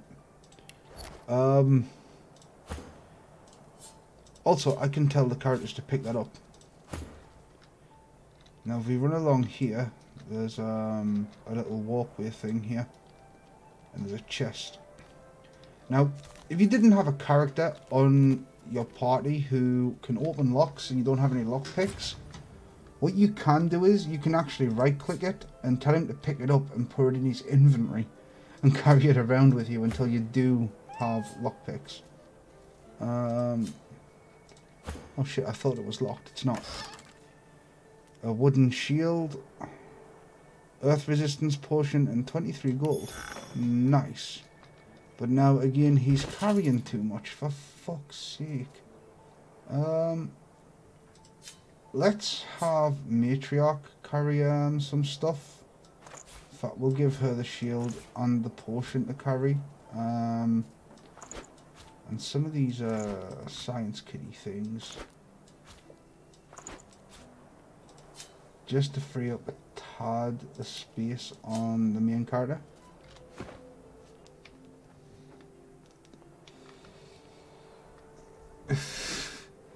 See, I tried to get through this game being the good guy the first time, and when you choose a moral compass with only one character, you're really hindering your gameplay. And the game is designed to be played like that. Because I'm playing as 4 different characters that are all custom, which normally wouldn't be able to be done unless you had another 3 players to play with. I have to sort of like break up their roles a bit.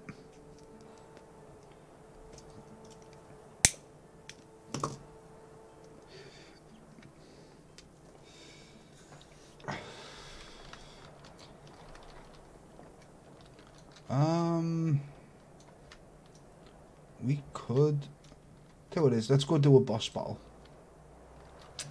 Go into an actual decent fight. I'll let you guys decide on what we do with the main characters. Should we kill them? Or should we because to be honest with you, I'm playing as 4 custom characters. I don't really need them as such. Ooh. Alright. Let's give him those.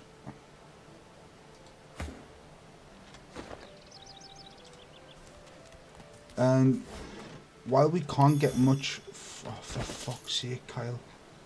While we can't get much from them, we could benefit from it in some other way.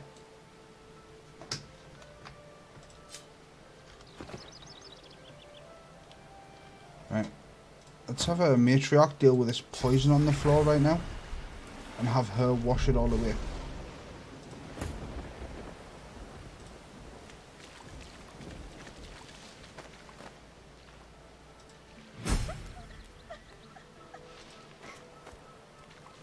See if the other characters will actually join me up here. Right. Now, here's what I mean about certain characters won't talk to... Certain races won't talk to other races. Right. For instance, let's have Divinity, our lizard man, talk to the little girl who's crying. You hear a small whimpering sound from behind a basket. We'll check her inventory as well. She has lockpicks. Find a small human child holding her knees and trembling. She looks up at you as if to answer, but recoils at the sight of you and buries her face in her knees once more. Because you're a master. Master sent us here. Me and Ma and Pa. She was not a nice lady. Lizards aren't nice ladies. They beat me. Oh yes, trying to keep them alive is the goal. Be sure that not all lizards are slavers. Gee, you don't sound like a master. You're nicer than the others. But I still miss my Ma and Pa. Parents are the best. They take care of you and make sure nothing can hurt you. And when they leave, you're all alone. Her eyes lock with yours for a moment. Right. See, she treat him different because he's a lizard. Now Arya is an elf. You hear a small whimpering sound. Same conversation again, because it's supposed to be 4 different players, remember. remember. A small human child. The child quiets and seems comforted by your presence.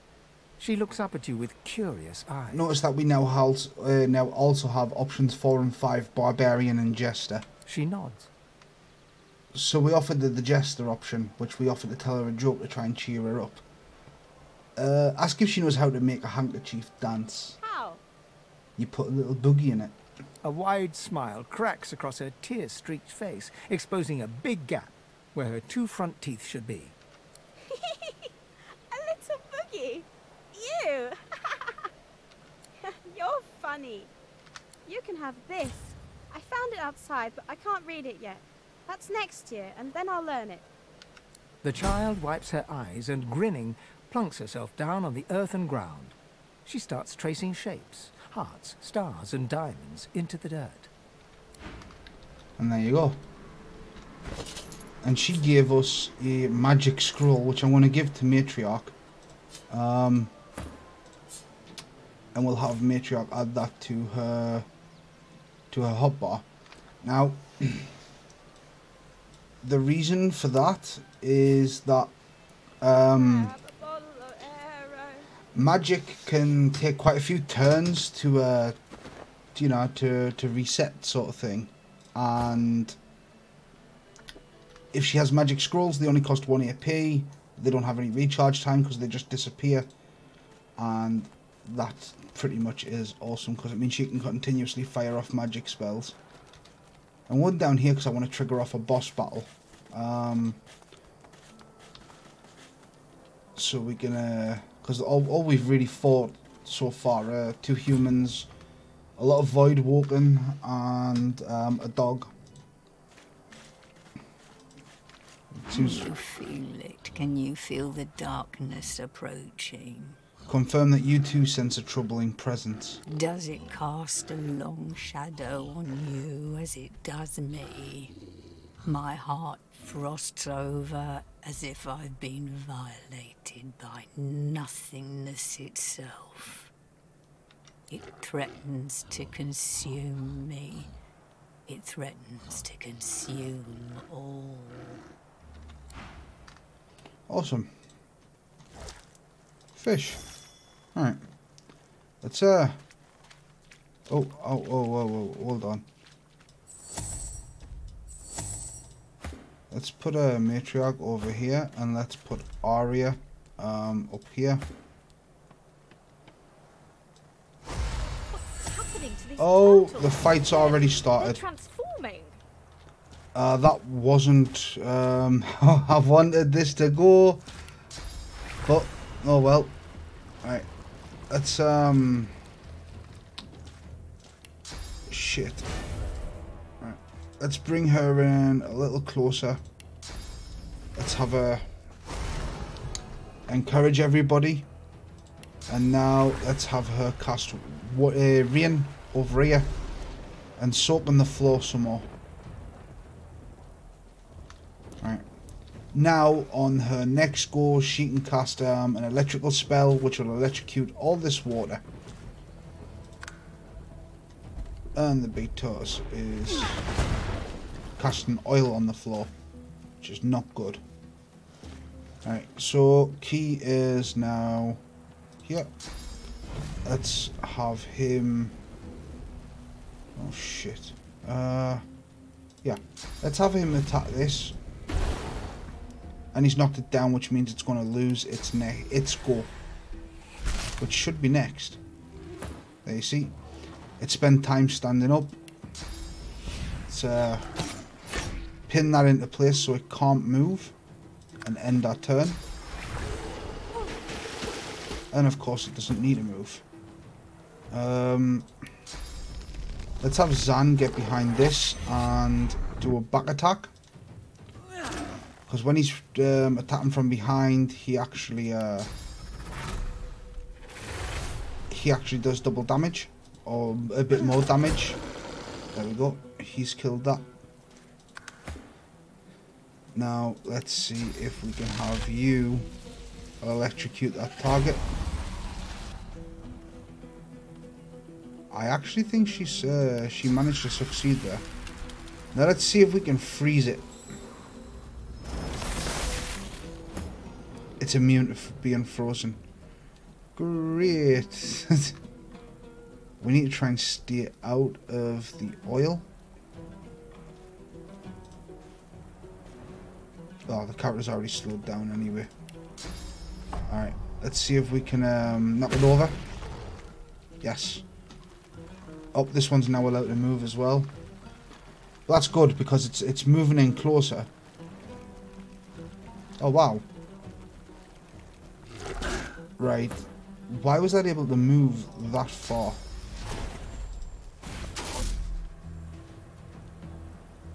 Oh well.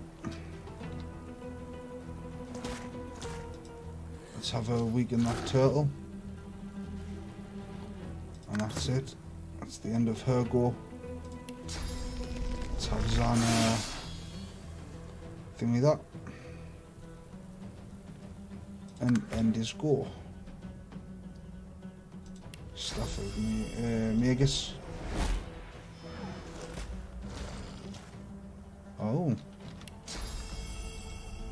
She missed. Oh, and that one's getting back up now. This is going to cost us all 4 of our AP. But, oh, shit.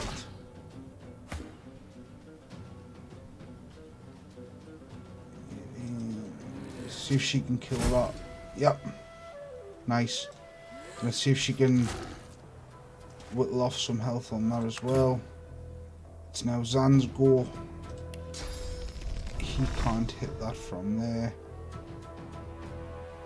How many? That only requires 1.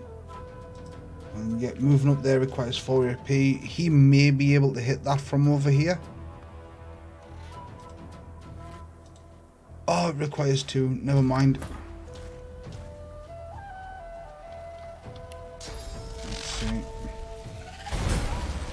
Wow. Oh. Let's reconnect all these characters and loot up all these turtles.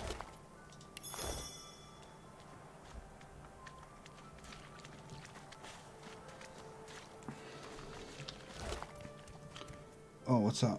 Turtle's Claw, it's a wand. Spellcaster's Fingers. Yes, please. Let's put that in Matriarch's bag. And let's have Key take the rest of that. Swap to Matriarch and let's give her those gloves. Alright. Let's have Key loot this corpse over here. Soggy Diary. Let's read it and see if it unlocks anything.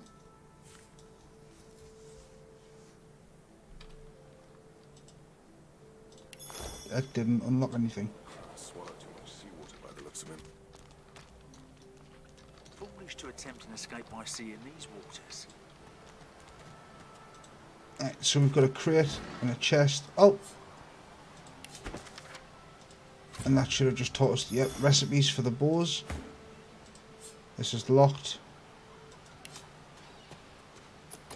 And let's have him pick the lock. Fried turtle and chips for tea. Hell yes. I'll fucking eat anything, mate. Oh, scale gloves. Alright. So, we can give Key these gloves. They're designed for his character type. And one of the other characters doesn't have gloves. She doesn't have gloves. So let's give her those. The scroll we'll give to Matriarch.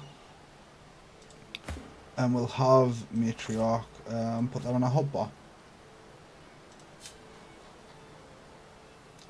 And now he is over encumbered again. I'm just going to have him consume stuff that he doesn't know what they do. This is just mainly so that for future reference we can see what's happening. Shit. Right. Let's chuck a lot of stuff onto Matriarch to get him his carry weight down. Okay, awesome. Right.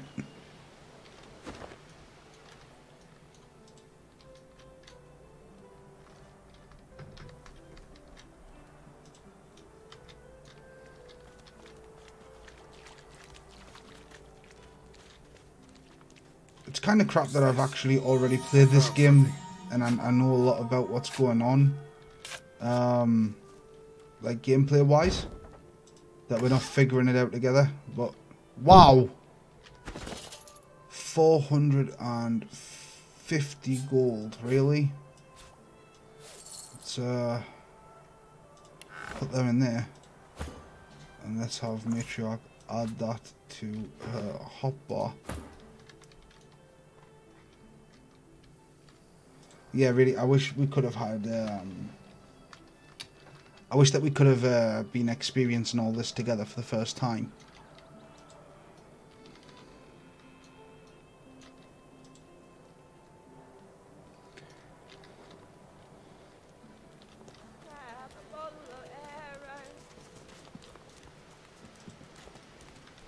I don't think my telekinesis skill is going to be good enough, but I'm going to have the characters rest using the sleeping bag, which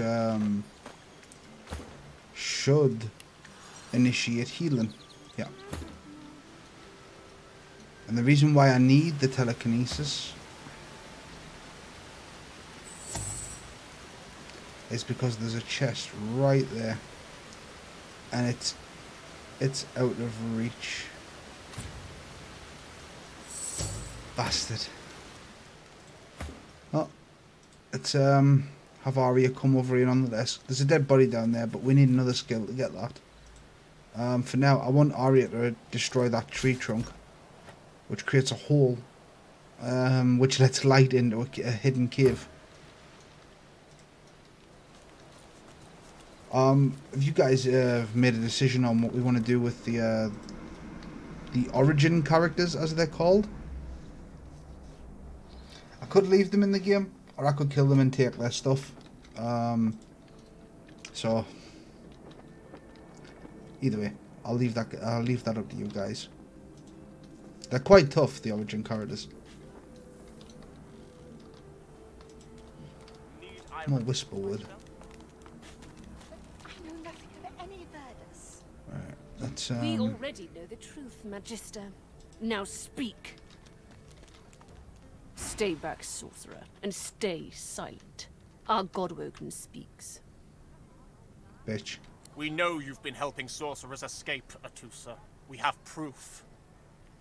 I'd sooner cut my tongue out than lie to you, Alexander. I know nothing of any escapees. If you can tell the Godwoken no more, your tongue is of no use. Cut it out. This can't be serious, Alexander. Come. You should know by now to obey your superior, Magister, whatever she may ask. We've got a choice to make. We can make ourselves small. You'd rather not get noticed now. We can step forward saying this is injustice and at best a base cruelty at worst. We can shout that whether she's telling the truth or lies, you won't find out by mutilating her. Or, as our soldier background predicts, we can presume that this lizard's treachery has been great, or the regime is run by the pettiest of tyrants. We're going to go with our soldier background. Atusa pinches the tip of her tongue with 2 fingers and brings her dagger to its root.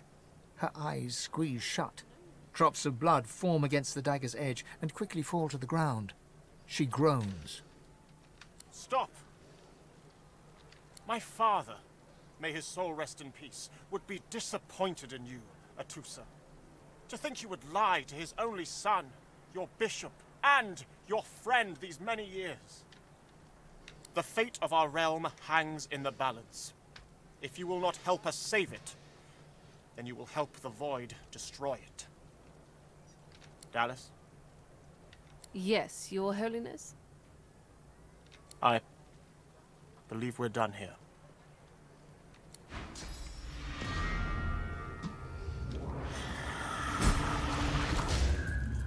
Oh. What a waste. Come, we'll be needed elsewhere. The lizard magister, or what's left of her, lies in a puddle of gore. As a knight, we can't abide by that. The cruelty of it makes me sick. A mage. So much for divine order compassion. A thief. She was a magister. Play with fire. Expect to get burned. Her blood dries on the stones, not mine. Her blood dries on the stones, not mine. Good thing, too. Right, let's loot our corpse. Ooh. She had a lot of stuff. Grenades go to the thief. Her leg goes to Arya. A healing potion. Nice. Put that there. Let's have Arya eat her leg. A single name throbs across your brain. Verdas, Verdas, Verdas. He must escape. He cannot die here. He cannot. Okay. So she did know who Verdas was. Because it looks P4YN-Ki. Oh, it was already one of the grenades that you had, so it's fine. Right, let's enter into the town, shall we?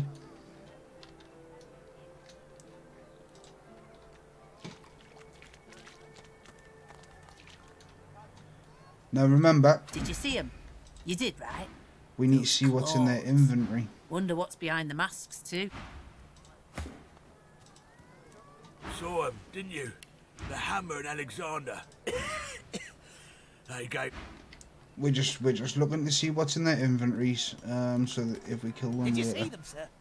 Bishop Alexander and the hammer herself, they were so close, almost within arm's reach. They were just there, but a moment ago. Right.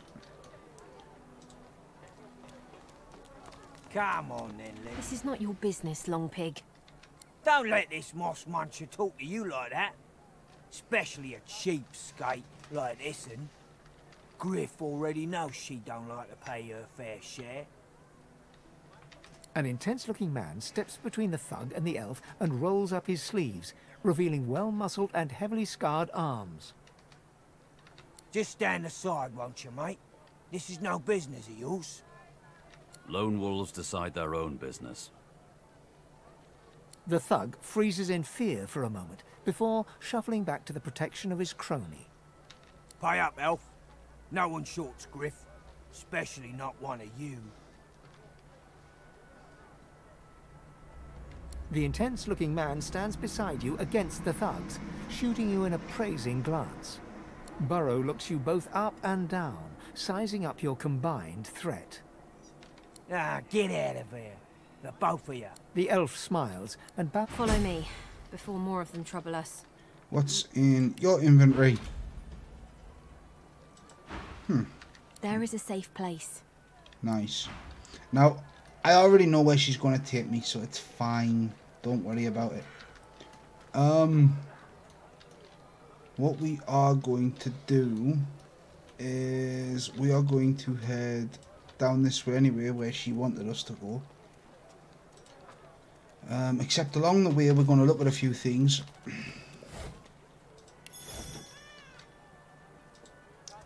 Because where she's taking us is a merchant that we want to speak to. Which is always nice. And we need to lay the groundwork for some other things as well. So, all good.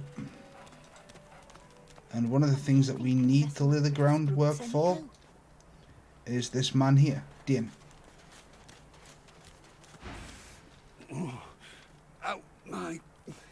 Out my face, or I'll punch your lights out. Try to soothe the wretched fellow and ask what happened to him. Those bleeding fools think they run the place, but I showed them. Ask him if he has any pointers for you. Sure. First, always win. Second, never lose. What are you? Some kind of idiot? Alright. Now we talk to the dwarf. Frightfully busy at the moment, love. Let's see what she has. Hand, have you? This fella She has comes skill with a boots for a comfort. polymorph. She has the penny bun mushrooms and fly arrogate mushrooms. That's pretty good. Pull a flask from your bag and offer it to her. Look at that. Poor fella over there crossed one of Griff's cups. Right, awesome. So there's the groundwork set for that. Let's quickly loot this up.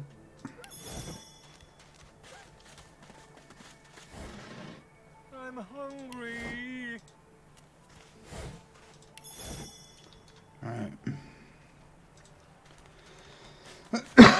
head inside the cave. A little reprieve from the din outside. Alright, so here's how the tags affect the game. You got soldier, jester, barbarian, scholar, stuff like that, right? Nobleman. That guy there, Callius, he's a soldier. In the wrong place, Pinky. He has stuff to trade, but he won't trade with anybody, like pretty much at all. But if you're a soldier, on the other hand... Military, are you? Be at ease here, and well met. Let me know if you need any armaments. I offer them to a fellow serviceman at a few coins discount. And that we appreciate. So, right, as you can see here, this is Callius. We need to end this conversation and talk to him again. The soldier stands to attention. And bring up the trade menu. Callius doesn't like us, right? At all. He's got zero attitude towards us. He has the bartering 3 skill, and we are getting a 12% discount. So, what we need to do is make Callius like us. And to do that, we offer him stuff for free. Now we've got a 20% discount. Let's see, what else can we offer you for free?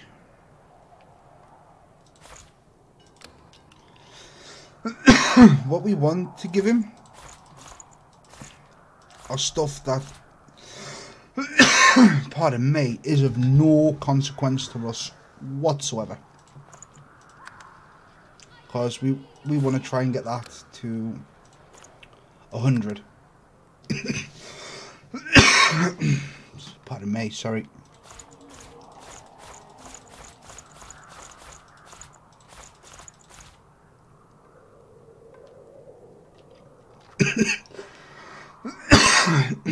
Right. So, accept that. 71.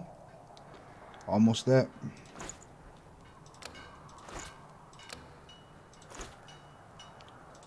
Come on.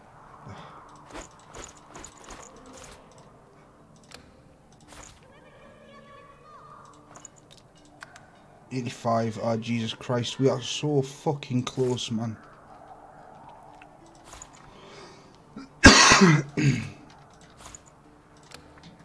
Right, that should be more than enough.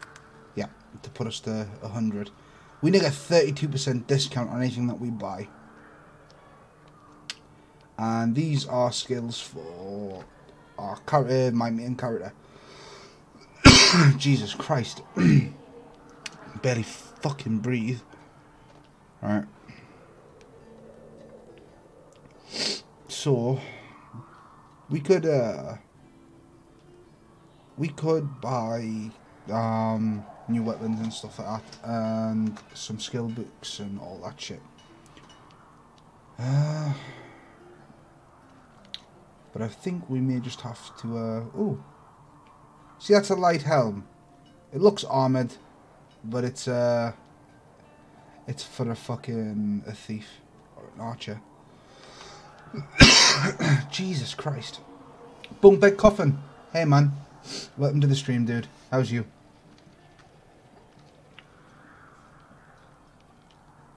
Let's close that down. And end that conversation right there. Let's auto sort everything.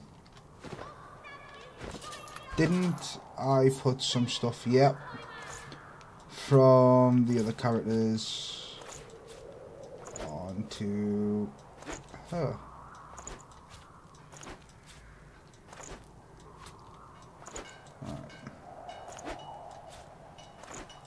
I could have sworn I knew I should have had a lot more to get rid of. But this other stuff will help us with a different trader, which should be good.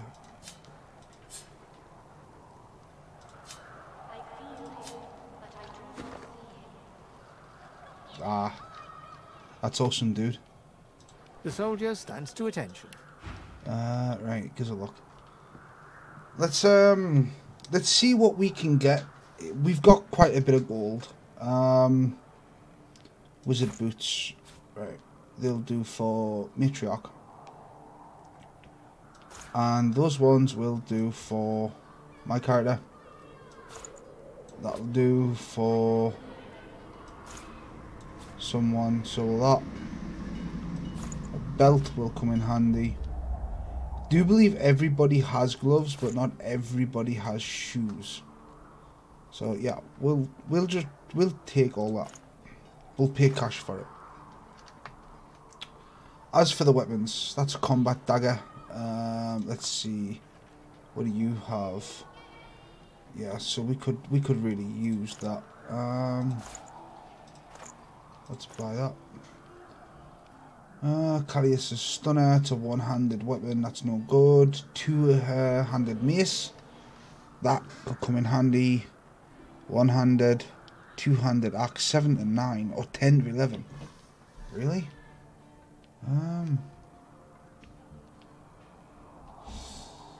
Yeah, the two-handed mace would be a lot better. It sets bleed for one turn as well. One-handed staff. Let's see, what do you have on your staff? Oh, it's slightly better, but it's 281. Really? And that's 139. Oh my fucking god. Yeah, let's just end it there. And let's see what we've got for whom. Right. Wizard boots, that's for matriarch. Metal enforced boots, that's for my character.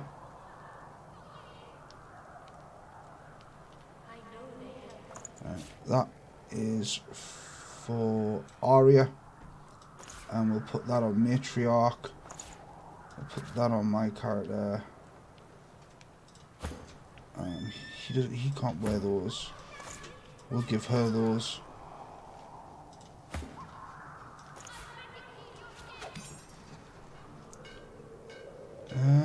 Right, gives a look.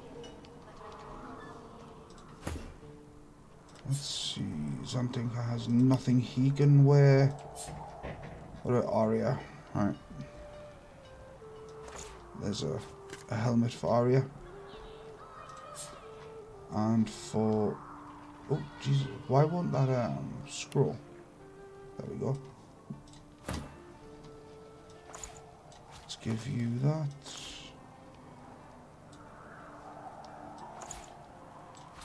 And that. Alright. Awesome stuff.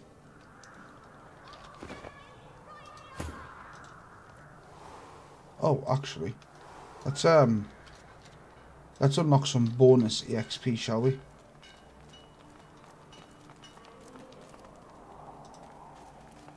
What's this? I found something. Yeah, you did, because I've leveled up your wits.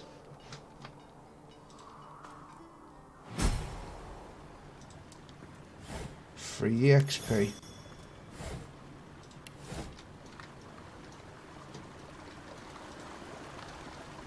So when a character has more wits, they tend to notice things that others wouldn't normally notice. Oh.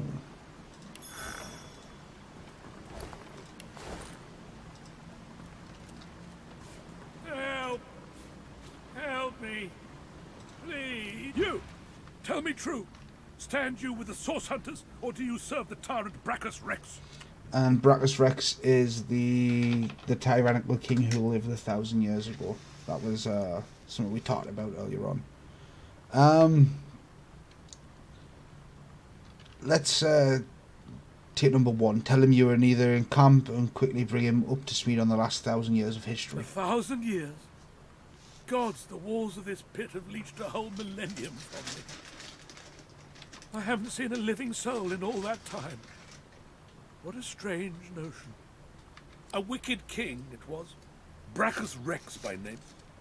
The order of the Source Hunters discovered a great horror upon this prison isle, and I was sent to stop it.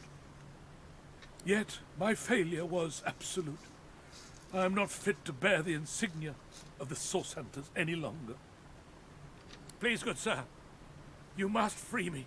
Prise this spear from my chest, where it has been stuck fast for the last 1,000 years. Okay, so he wants us to pull the spear out. That's cool. Again, pulling the spear out. Seize the spear. End this degradation. Pulling the spear out is a strength check, which is why we give. Sir, you've set my Don't body do it. free. Why? Free to crumble to dust at last. Ask him what binds him. Most terrible. Why don't do it? This is why we put the strength into the character. Although the fact that he needs it to be able to attack, we also need it to pull the spear out. I have heard of such magic, but have never known anyone so foul as to employ it. Brachus Rex, may maggots lace his entrails. After he interred me in this cell, he must have drawn my very soul away from me and stored it elsewhere in the fort. Thus he has bound me entirely to the mundane realm. But I know this place well. I could lead you to its likely location. In turn, you would find a path straight out of this fort. My freedom for yours. What say you? Marvelous, my friend. Marvelous. You'll first have to get inside the fort itself. There's a secret switch on a statue of the Seven in the courtyard. Surely you know it. The switch will open a hatch, and you'll be led into the prison's main floor. I suspect that within Brachus's phylactery room, you will find the container which ensnares my soul. He has likely disguised it well. Let's search there for another hidden switch. Bonebed Coffin just subscribed. Thank you, dude. I do appreciate that. Brachus would have made me a supplicant, a slave to these walls. With your help, I'll die. At last. With dignity. Right. Ask him how he knows where his soul is kept. I was fully briefed about this awful place before I came. My goal was to destroy the fiend who had been marshalling the world's most unwholesome weapons and magic into an army he intended to use against the realm. Alright, gives a look. You bet, mate. Thought it was already subbed. Well, either way, dude, I appreciate it, man. I never thought I would become one of his victims, and yet... Right. That guy's irritating me now, so we're going to leave him. The reason why we wanted the spear, it's actually, it belonged to the king, the evil tyrannical king, Brachus Rex. If we had a spear-wielding character, it would be an awesome weapon to have. Not only does it do 11 to 12 physical damage, but it also does 2 to 3 earth damage as well.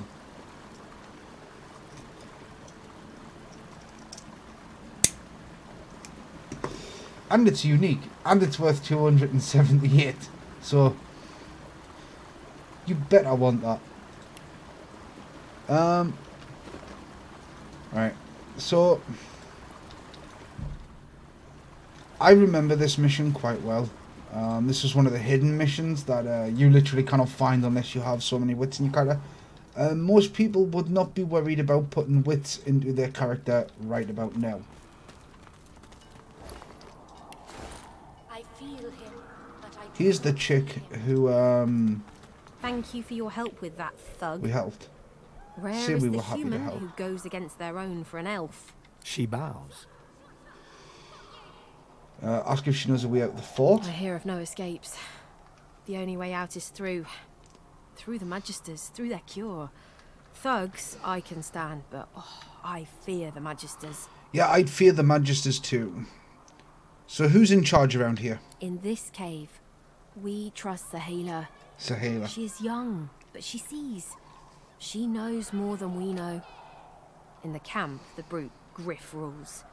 He who gives the bread has the power. Yeah, that won't be for much longer. Ask how she came to Fort Joy. It gives me great pain. I'm with my family. We are making beautiful magic. We are healing a tree cut down with great violence. The Magister's come. My family runs, but I fall. My son looks back. I shout to him to run. I am taken. Alright. Wait, before you go. I am not here without your help.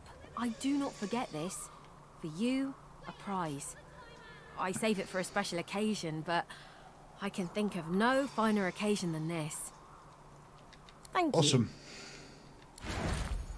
Oh, and we get to choose a reward. A helmet, a two-handed mace, or Mage's leggings. Mage's leggings would be really handy, and a large hammer would be awesome. The amount of damage that we could do with that. So, yeah, we can buy weapons, but mage armor is hard to come by. So we'll accept that. Right.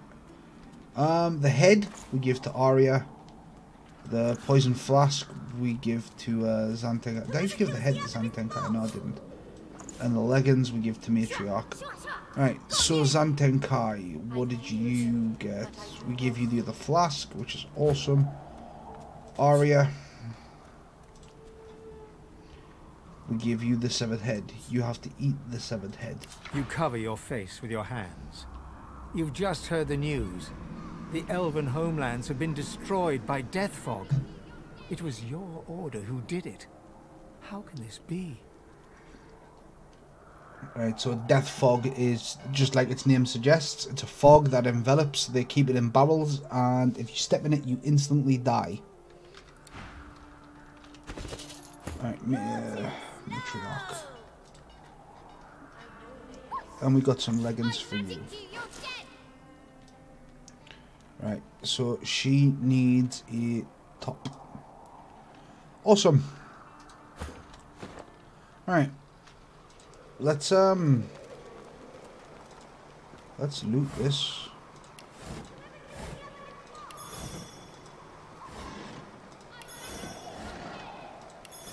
And now let's swap to Matriarch, and we'll have her shift these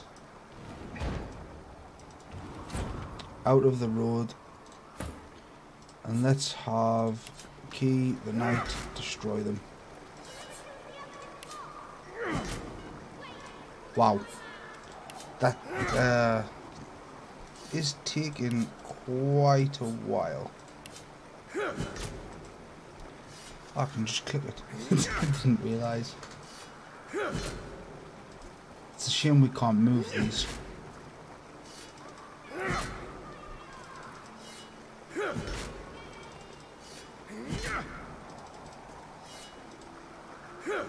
Right. Let's have Zantenkai take the lead. Since he cannot be harmed by poison, poison actually cures him. Let's drop that barrel there, and let's attack it to create a safe space for the others to get past. Alright. Now we want to loot this up. Ooh. Poisoned beer and poisoned fish cake. That elven staff is 10 to 11 magical poison. We'll give that to Matriarch, and we're going to have her equip that immediately. And we'll give that to Key. And of course, he's over encumbered again. Awesome. Just what I like to see. Let's chuck some of this stuff down onto Zan, and we'll have Zan hold on to this for us. It does destroy objects. Yes, it does, dude. It does lower the. It does lower the durability of your weapon. Gives a look. What's his durability on now? 6. Right, so we should go get that repaired. There's actually a boss fight right here that I'm vastly unprepared for. I just wanted to get this bit over and done with so that we can progress on with the storyline. We need to talk to her. She's permanently blinded. We'll talk to her. We'll go get our weapon repaired. We'll The young girl's eyes are covered, but she turns towards you when you approach. We'll sell off. She smiles as though she recognizes you. Some though stuff. She couldn't have seen your face. Ah, that's not a problem, man. I see you come a long way. I see you come here seeking a great adventure. Do you find it? It's been quite the journey so far. She laughs and looks around as though taking in the scenery, though her eyes are still covered. Many people to meet, many stones to turn, and there is a great joy here, as though the walls and water themselves were made by many smiling gods. Even if we are here under unhappy circumstances, still I feel it. See, you had hoped for more.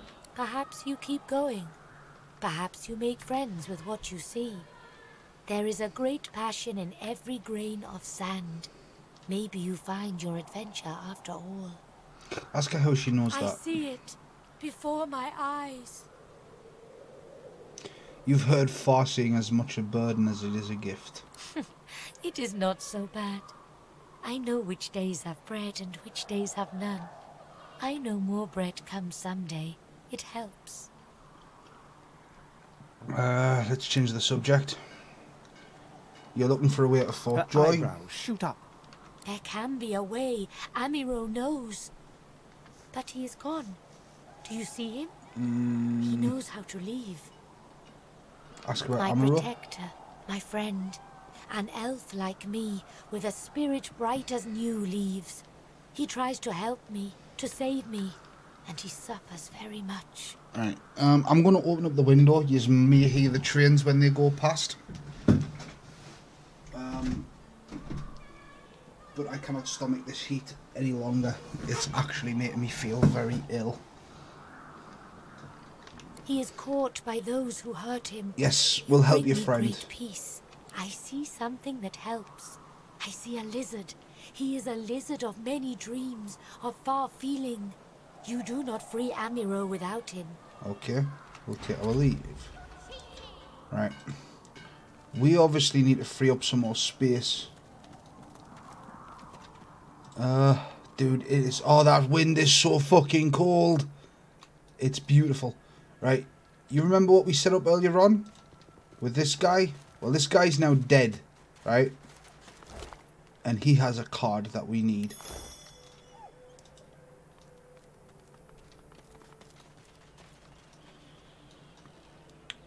Alright. Let's come up here. She's in the wrong place. But, okay. We need to talk to you. So this is Fort. I know that look well enough. What you You're got? about to pop, ain't ya? Why don't you enter a match and let some of that frustration out the right way? You'll find out. Down the hatch, then. Alright, so this is meant to be a secret area. We're going to go down here because it should give us experience for unlocking the area, but we're not going to stay there. Right, he's fucking off and she's following. That's good. There is her. She's the one that we need to speak to. Hey, you're a little light in your pack, ain't you, She mate? sells scoundrel Who could skills, blame which you we with the garbage they need, got for and sale we round also here? need those potions off her as well. So, Why don't you take a gander at the goodies I got? Stuff you won't find anywhere else in camp. Procured by special means. ask what sort of special means she's talking about. Let's just say folks leave here, but they don't seem to take their effects. Maybe I happen to know where everything ends up. Alright, we don't want to upset her, so let's say we'll have a look as long as it's quality stuff. Only the finest, you know. Yep. Mage's leggings, typical. I've just accepted them as a fucking reward And she has some. Oh, you fucking bitch. Alright, Alright, so we're gonna attempt to take as much of her money as we possibly can. Ain't fit for beasts. There is a reason for this. Let's give her all that. That got us up to 63.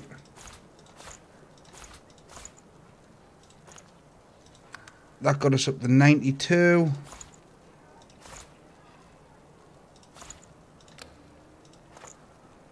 That got us 94. Come on. 100. Alright. So now we get 32% discount with her as well. Give us a look. And we will sell you our weapons.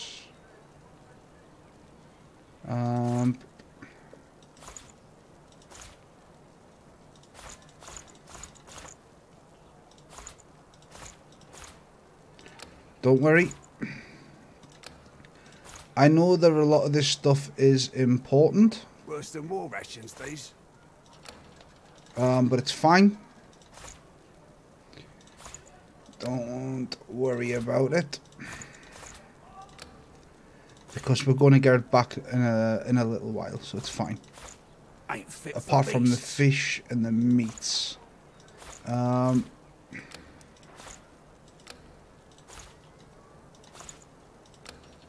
We obviously don't want to sell those.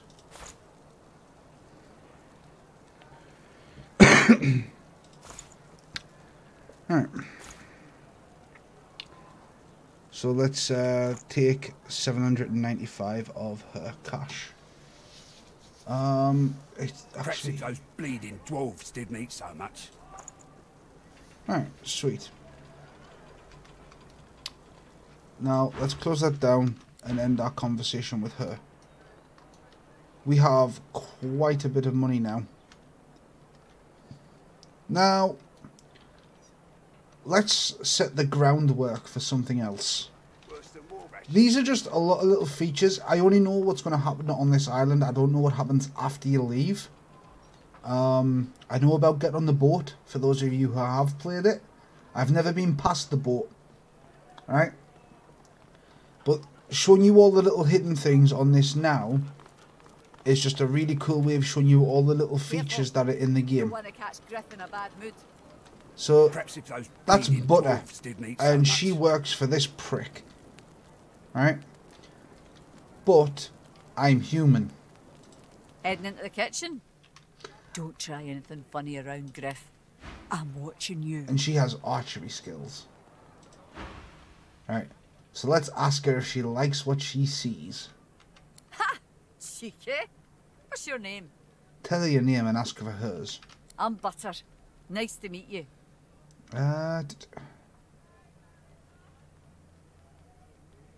Ask her how she got involved with Griff's thugs. She doesn't seem the type for shakedowns and skull bashings. Or ask her if she's been here. Let's ask her if she's been here a long time. Long enough, I reckon. I'm surprised they haven't come for me yet.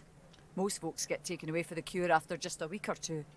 Now let's ask if she's ever thought about escaping. By the divine, haven't I? Back home again. Or to somewhere totally new. Sun, wine, freedom. But those are just dreams. No one can escape from here. Right. So, let's tell her you're dead serious about it. And when you find a way out, she shall come with you. She laughs. The sound fills the air like the ringing of a bell. Now, wouldn't that be something? Look, I have an idea. I know we don't know each other very well, but time is so short and a connection is so rare. If we get out of here, will you meet me again in Arks? Ask why you need to wait until you leave this place. Like she said, time is short, and who knows if you'll ever leave. I have responsibilities here. I can't start running around outside the family. It isn't done. But once we're out of here, none of that will matter. You'll meet me, won't you? So absolutely nothing could keep you from it. She leans forward and grazes your cheek with her lips. Until then. And what we've just done is, should the camp boss Griff pick a fight with us, or we pick a fight with him, she's going to stick up for her lover. Me. Careful. Don't want to catch Griff in a bad mood. Fuck Griff. Hands out your pockets now. Fuck off. Think about it logically. Alright. A lot of these NPCs actually sell stuff, but for now, we need to go win a game.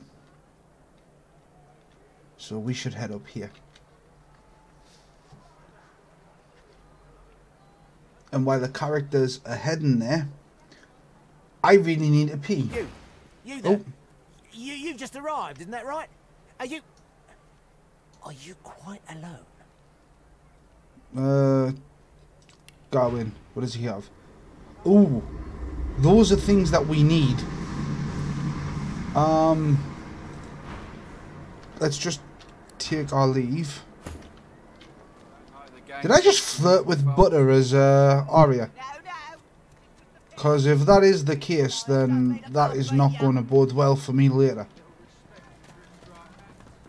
But we need to remember that Gawain over here has the Erithurge skills. After all, we're going to rob him.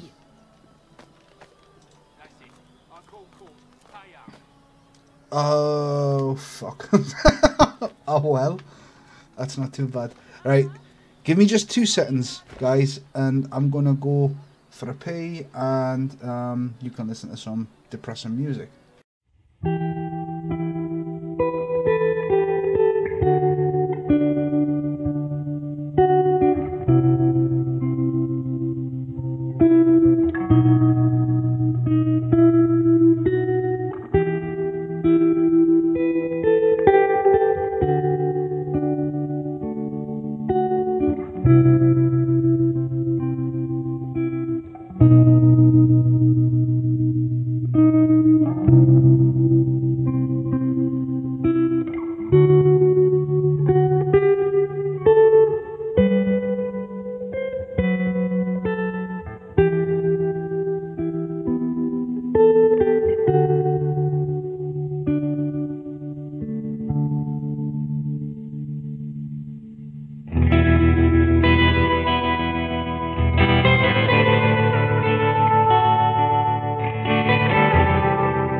Right, I'm back.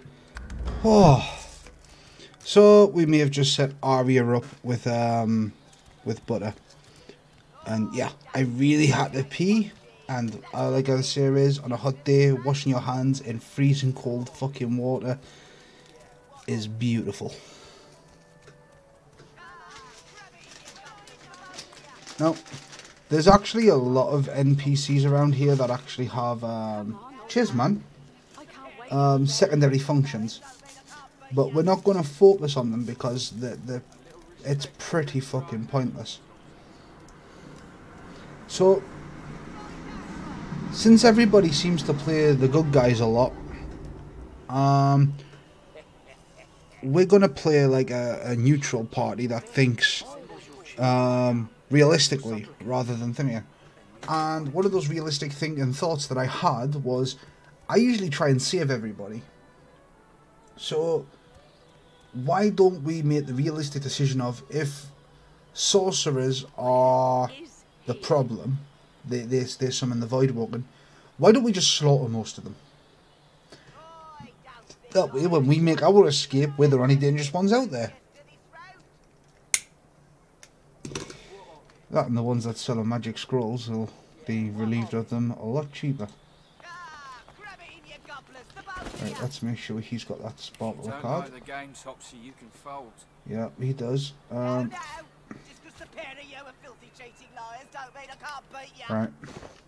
A little respect for Griff's. Looky here, mates. What have you got?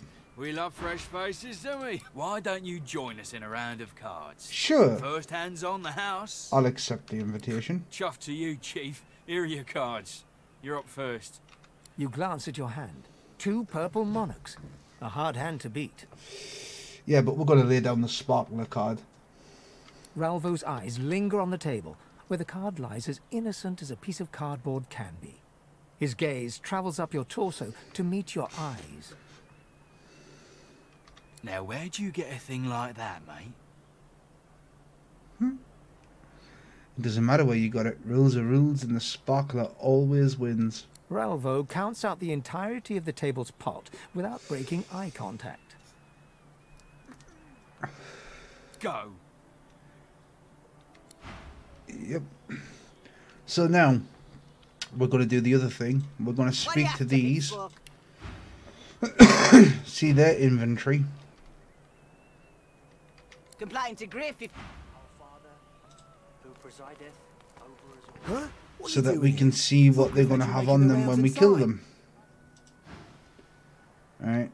Take your leave. Taking all of those is theft. That's your 5th blue jester this round. That's What of it? Yeah, what of it? Let's separate everybody off. And let's you can fold. No, just because the pair of you are filthy cheating liars don't mean I can't beat you. Let's put him there. A little respect for Griff's right hand, Topsy girl. Let's put her over there. Right hand, my winker. Fella's got more right hands than an octopus. Aria, I'll put you around there. And I call court. Pay up. Me, I want to stand there. Right. Look, 9, 9, and 9. Okay.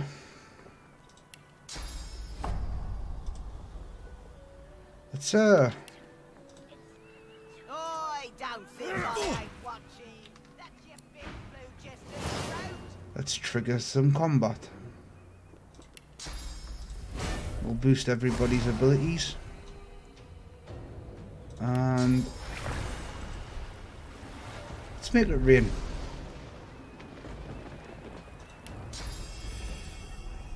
And let's remove your magic armor.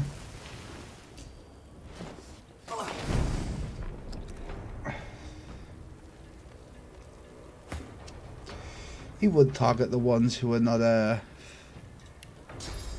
let's see if we can get rid of you. Oh. Yep. It's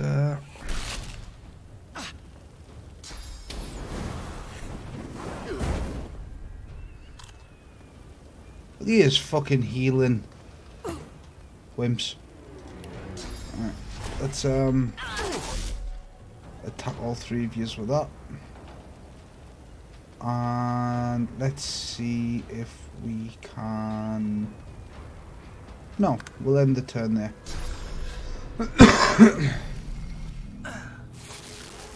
Really?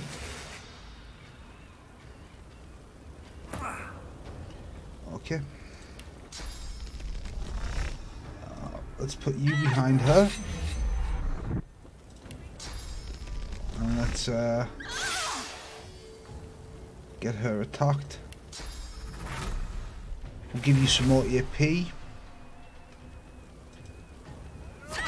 And let's attack her again. And now we'll end your turn. Now, let's cast Rain on there so we can put out all all this fire.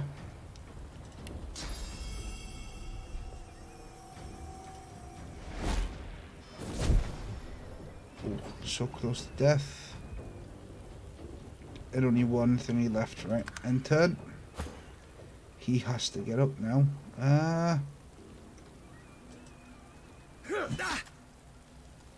Another attack should give me 2 more AP. If I charge over there, that should knock her down. But we're not going to. Let's move over here. And let's reinitiate that. I'll go for the mage, big man. Alright. Let's pin you to the fucking deck and stop you from moving. And now let's hit you. Oh.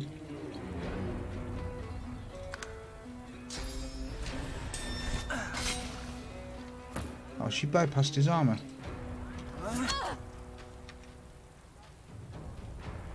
Not enough AP. Shit.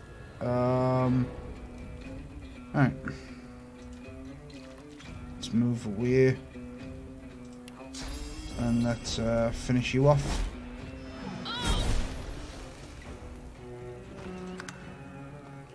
And he's gonna go for the fucking backstab again. You prick. Right. Put you on your ass.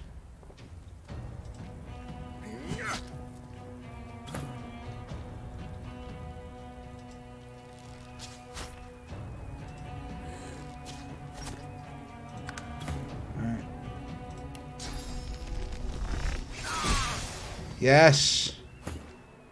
Alright.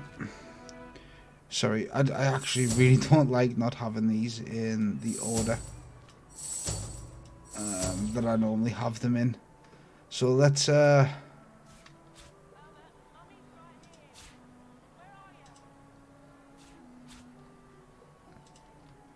see if we can see. That's one of the mods that I have installed.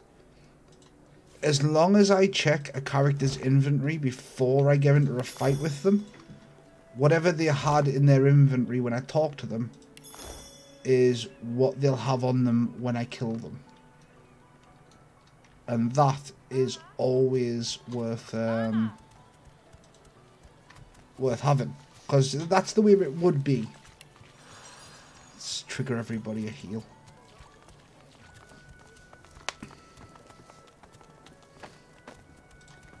So, yeah, it is pretty cool. So, you know, when you've got traders in this, and you see their wares, and then you kill them because you get into a fight because you've been caught thieving from them, nothing happens. Like, literally, nothing happens, right? They don't have the wares on them that they were selling. With this mod, they actually have the wares that they were selling on them. So that guy who I want all the scrolls from, where is he? Him. If I was to go kill him now, he would have all of those skill books on him, which is pretty awesome. But at the same time, they are pretty buffed. Another mod that I have is called Crowd Control is back.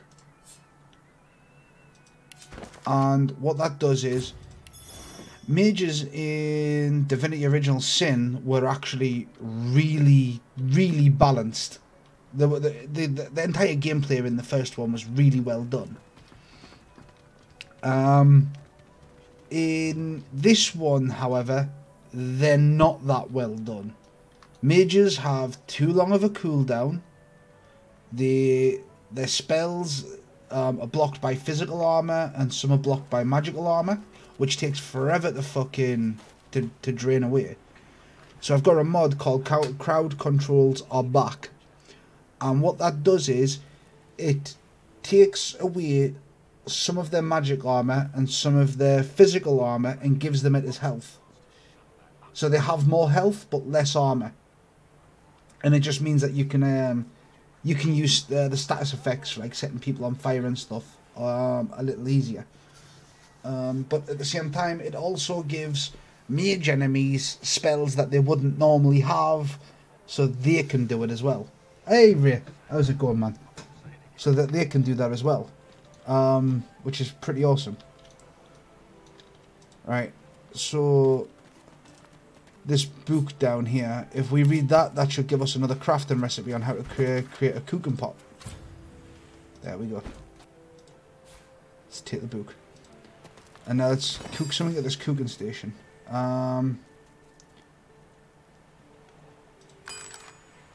Did we have... Did I sell all the meat and fish and stuff that we had? No, I didn't. I didn't sell it, so why... Never mind. I'm not going to question it. Right, we're going to put that in Arya's bag. Put that in Arya's bag. Auto sort the rest of that. Yep, sweet.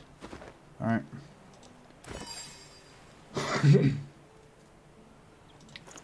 Let's put that up there and combine it. That'll cook some more food. And put that up there and cook that.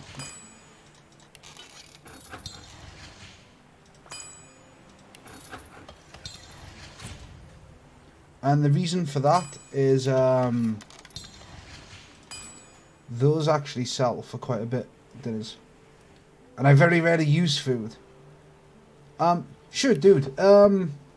I created a mod collection on Steam for people who wanted to play a co-op with me. So that you can just subscribe to all the mods that I have through Steam. And I've got a link to my Mega account that has all the mods that I have from the Nexus, which you just unzip that and put that in your Larian Divinity Original Sin 2 folder in your documents, and then you have all the mods that I have.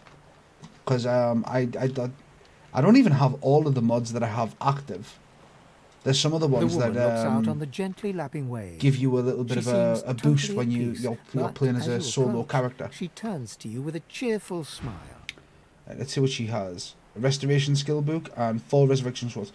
Right, so we're going to take these 4 resurrection scrolls, and it's quite easy to do. So what you want to do is you want to talk to her. Haven't seen you around here before. New? Tell her that you just arrived. Well, you here alone? See that you've been lucky enough to make some close ties with your friends. She gives you a long look. You keep them friends of yours close, eh? Some of us, not much in this world someone you love can't make better. Right. Now, we ask her why she's here alone. Used to be I had a family. Then they brought us here. I couldn't stop them. Now I'm just waiting for him to call my name. Now, waiting. I know I've skipped through some of that, but it drags on, and we've got to do this for 4 characters, so you'll have to, like, excuse me skipping this. Now we ask her to tell her more about what her boys were like, her sons. Her eyes sparkle. Kind of you to ask. Stefan. She'll tell you about her sons, and then you take a seat in the sand and listen. Joy radiates from her as she remembers. What a gift to think of them. And then she just give us a healing scroll. You too. A family, take care of yourself. Alright. And if you do this with all 4 haven't seen you around here before. Well, of your she gives you of your characters. Not much in this world someone you love can't make. Used to be I had, and they brought us here. Now I'm just waiting. Her eye. Kind of you. She talks for some time. Joy radiates and you'll from notice her here as she remembers.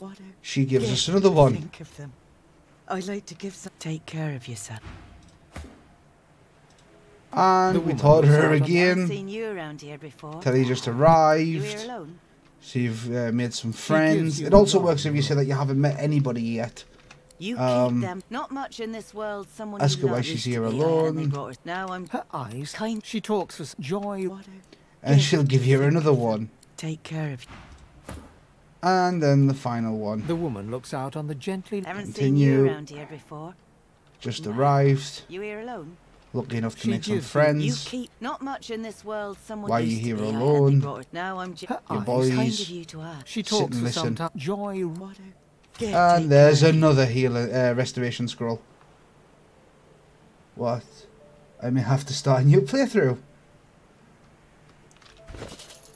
And there you go. All your characters now have a restoration scroll.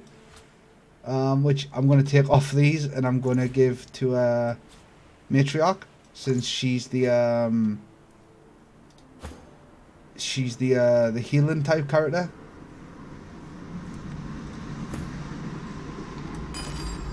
And we are going to combine those with that. Oh, dude, there's a lot of stuff here. There's a pardon me. There's some teleportation gloves that allow you to get a named weapon on the starting island. The quest to free the dude in the armor, his soul, that is locked behind a wits thing. Same with the Brachus Rex armor. There's an armor piece that's locked behind a wits skill check. So yeah, there's a kind of bit that needs thingy in. All right. There's also a guy here, right? And if we come and talk to this dude, I'm not sure if you can do this with every character, but you can do this with at least one. Tell me your tale. Be nice to him. Ask him what he wants to know. Start from the beginning. Start from where you come. Right. Now claim your origins. Sorry. Recall the far-off land from which you've travelled. I see. Now tell me more. Tell me what you do. Tell me what you find. What we're here to do is we seek to see a debt repaid. I understand. Now tell me how your story ends. Your story ends by you hope to find something you've lost. Ah, you want reunion. Life is lonesome. Yes, life is lonesome. The thing you love is gone. I have something for you, my friend. And here it comes. A gift. Alright, let's look at his inventory. Then close it and click continue. We can see the things we lose. And we just gained a ruby. What he didn't have in his inventory. This ruby does the trick. Now we thank him for his gift. Many fragments. And we take our leave. Now let's see if this actually works on someone else. I play an elf, if that makes a difference. No, it really doesn't. Wash up on these shores. Tell me what you need. If you've no, it doesn't work if you do it with more than one. For the restoration scrolls, you need to have at least 4 characters in your party, so you can do that with just recruit 3 of the origin characters. Talk to her with each of them, pick on the right options, and then just dismiss them from your party if you want them all for yourself. If you like to play solo. And if you play as an elf, you either want to play as an enchanter, like a magic user, or you want to play as like an archer.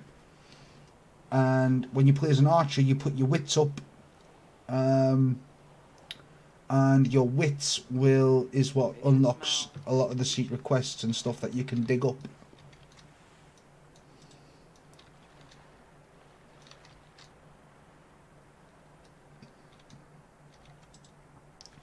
Now, we haven't decided whether we're going to kill these origin characters. I think we should. Because let's face it, we're the stars of the story. We don't want the origin characters popping up. But we need to get something off this dude down here who's asleep.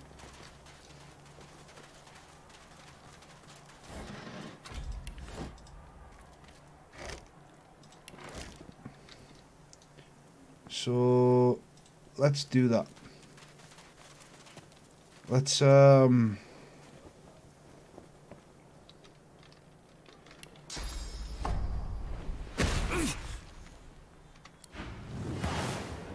so we've knocked him down. I want to power up our characters.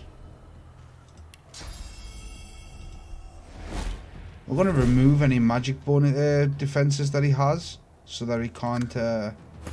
He's going to spend time getting up, and we're going to knock him back down again,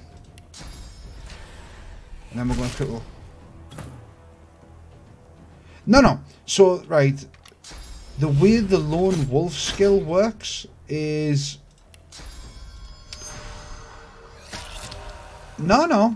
It's perfectly fine, dude. Honestly, the way lone wolf works is when you have, when you're by yourself, you will get bonuses to your AP and stuff like that.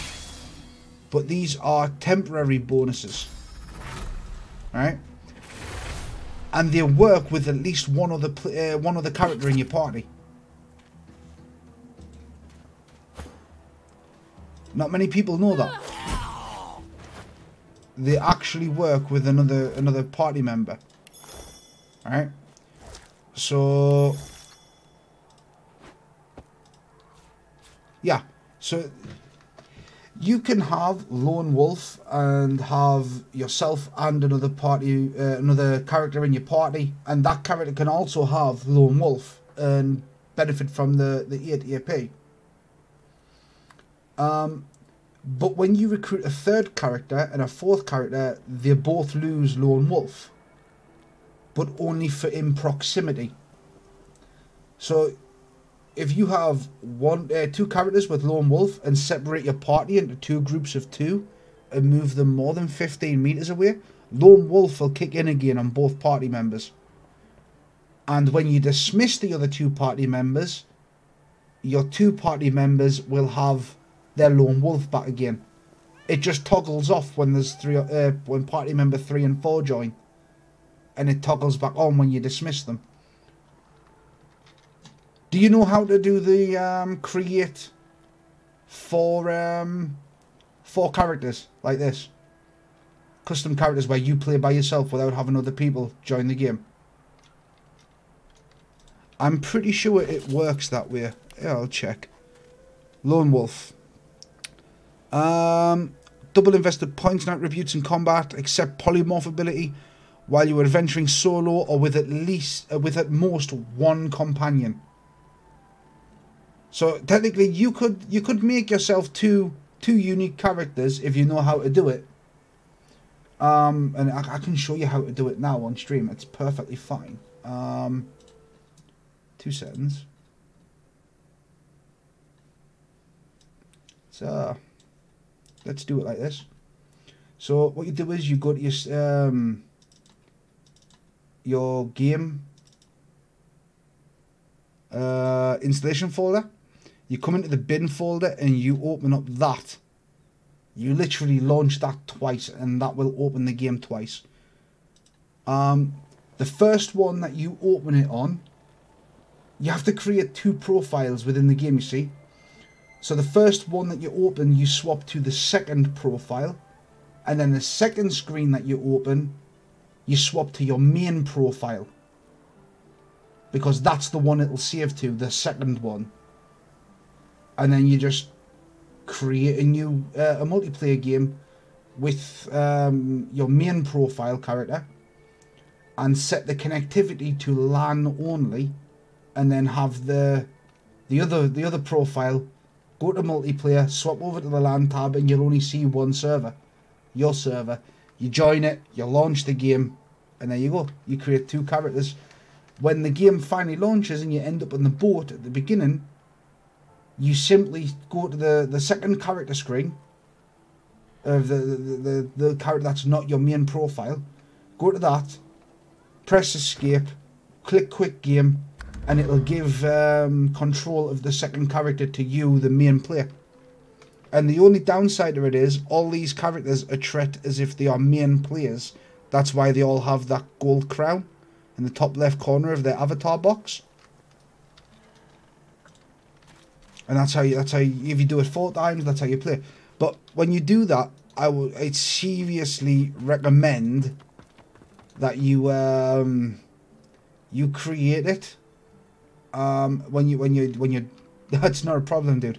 When you're doing it, swap your game settings, your display settings to windowed mode, and do it by 1280 by 720.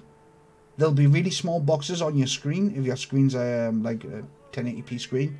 They'll be really small on there, but easy enough to see and do what you're doing and stuff like that. Because whatever screen you're clicked onto will run at the maximum FPS that it can, and the other one will be slowed down to 8 FPS. But when you run this game in two windows at 1080p, it just maxes out your CPU. But if that helps, I'm glad. Let's talk to Buddy here. Buddy the old dog. dog looks up at you but doesn't lift his greying head from his paws. He heaves a heavy sigh. Yeah, there's the trains going past. I'm Buddy. Bend down and stroke his head. The tip of his tail starts to wag. No worries, dude. Honestly, no worries. Ask the pooch what's the matter. It's no use anyway. See, he looks a little thin, and give the dog some meat. The dog tentatively sniffs the offering, then grabs it between its teeth and swallows it. Seriously, if you get stuck with running multiple characters, just drop me a message on Discord or something. Like, my Discord link is in the description down below. Just honestly, feel free to join there. Drop me a message, and I'll talk you through the entire process on Discord. It's so fucking simple. I can understand why people will get confused with it, but once you know what you're digging, it's so fucking fast. Yeah, really, that's it. There's a lot of references to different things in this game. It's so cool. Like, the achievements and stuff all have names that refer to different stuff. I mean, dude, honestly, Kirk. Is it Kirk or Kurt? Kurt. If you even if you wanted to play like two characters, go into your character creator right at the beginning, design your entire character, looks, skills, stuff like that, everything that you want. Write it all down in Notepad, copy and paste it into Discord. I will join you as the second player on the game. I will create the second character for you, and then I'll just leave the game, and then you'll have saved data with the two characters on. Honestly, my PC struggles like a motherfucker to run this game during 4 character creation sessions. That's why I couldn't stream it, because that with Streamlabs on tops just maxed everything out on the computer. You're nice. Emmy would have loved you. Ask whether this Emmy is the reason he seems so blue. She was my mate for the last 7, carry the 2, plus 50. 5 years! The Magisters, they took her. Scratch behind the pooch's ear. He's not alone, for now at least. I love you. Also, most people won't really know this, but when this game came out, it had no voice acting.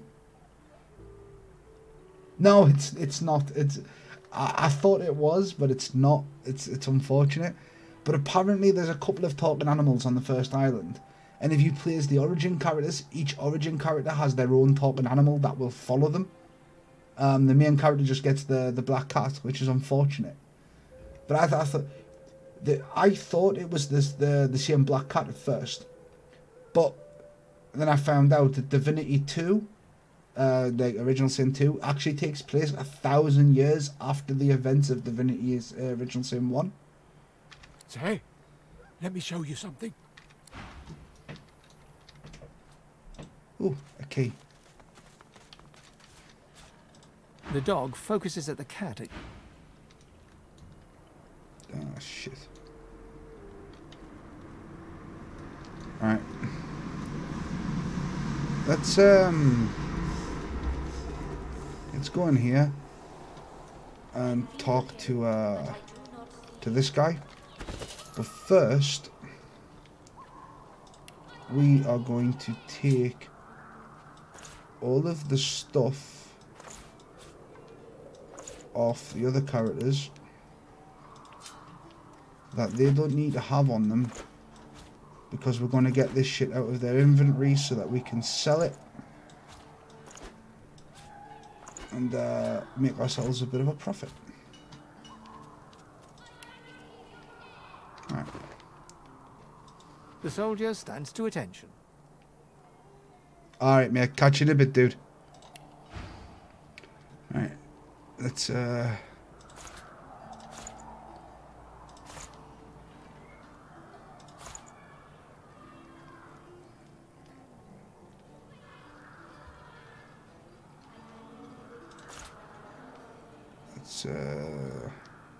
that's one-handed.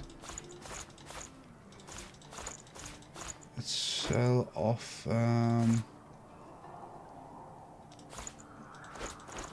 most of this.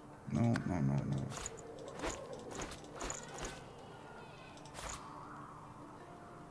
There's something on there that I've just sold in there, the sharp rocks. Actually, I could take 300. No, let's just take his money and end that conversation.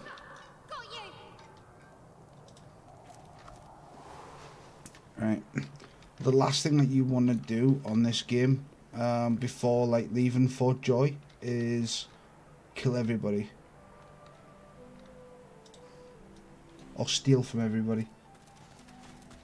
Yeah, I really usually streams earlier than this.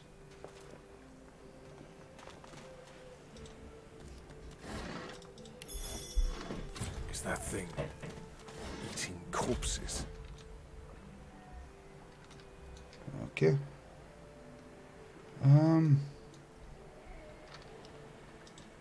Let's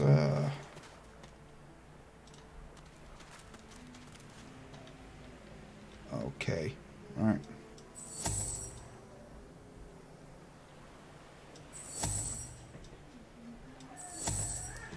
All right.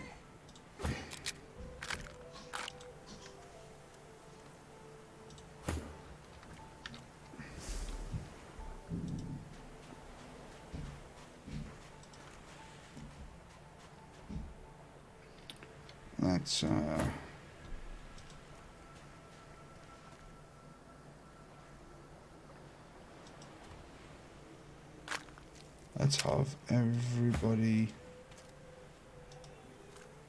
in position. The creature heaves through. You. Quite lost.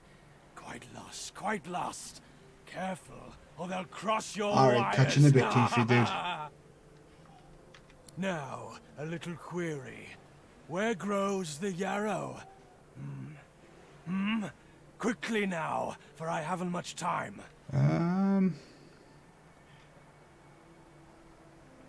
See, sorry, but you can't help him. Maybe I unscrew your lid and poke about inside and set your memory straight. Would that please you? Can you not remember now? Soldier, firmly tell the creature that you can't help it and prepare to draw your weapon. Where does the yarrow grow? Where?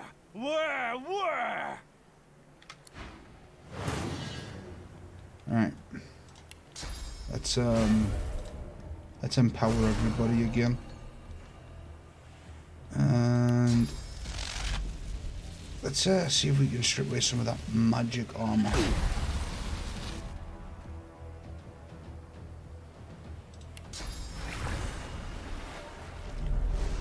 Oh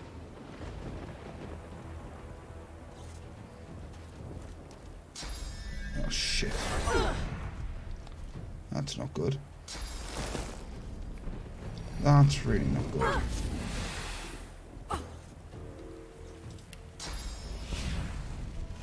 Now we also need to strip away his physical armor.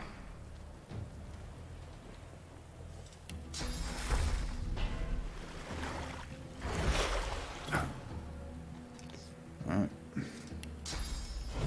Actually, if we use Battle Stomp, it should clear out some of the poison behind him and under them.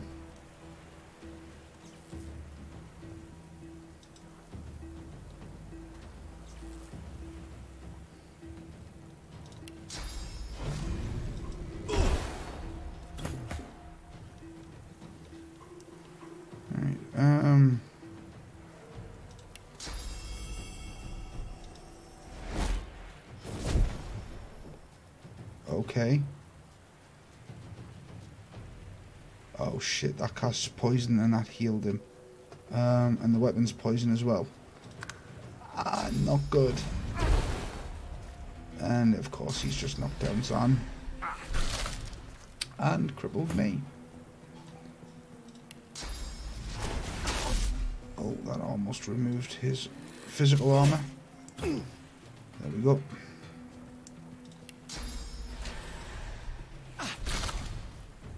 But now he's crippled too. Let's use a potion to bring the health back up. Let's see if we can freeze that poison underneath him. Oh, he's chilled. Oh, nice. And he's immune to shock. Well, shit. And he's frozen.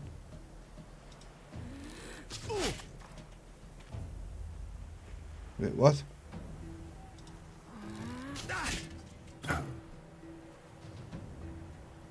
Shit.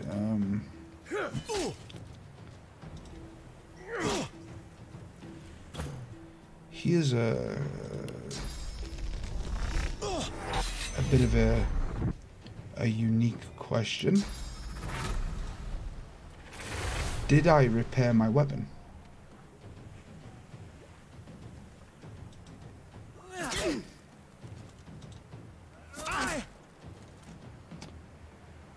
I don't think I repaired my weapon.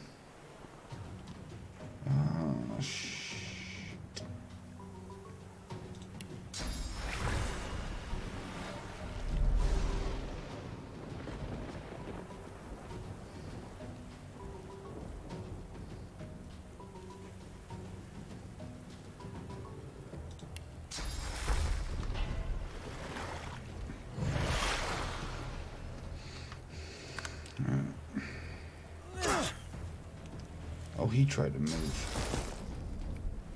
Yeah, it certainly does. And he's going to use contamination again. Are you fucking kidding me right now?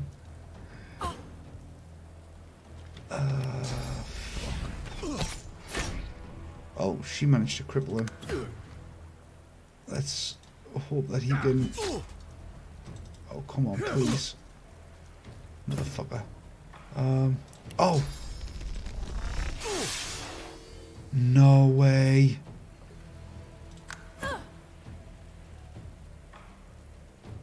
No way.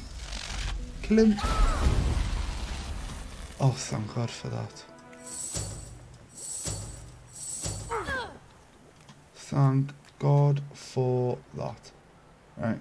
Let's the dead man, creature, thing lies in a heap on the beach. Yeah, it couldn't have get any closer, could it?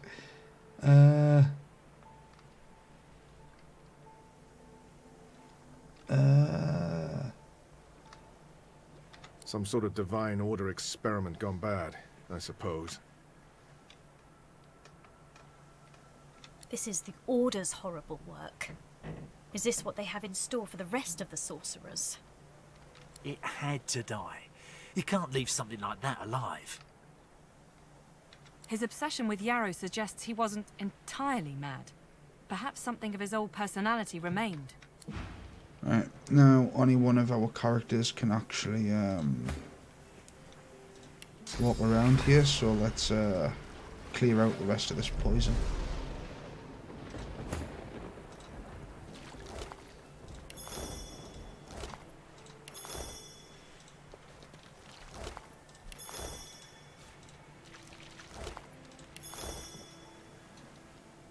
There's an arm up there. And I did search those. There's a shell over there and a treasure chest.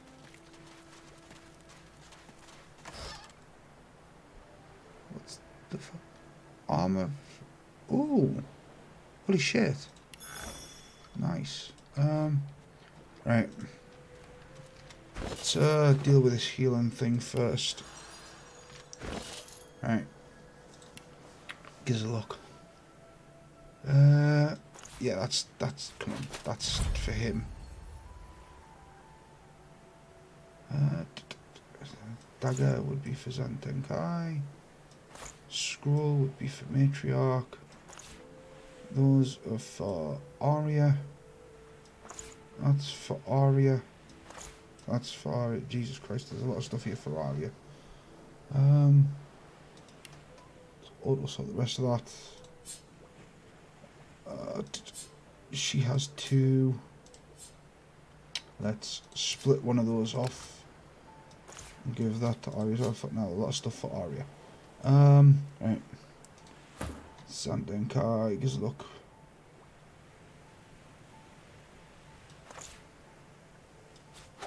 Let's put that on there. Give that to him so you can sell that later. Matriarch.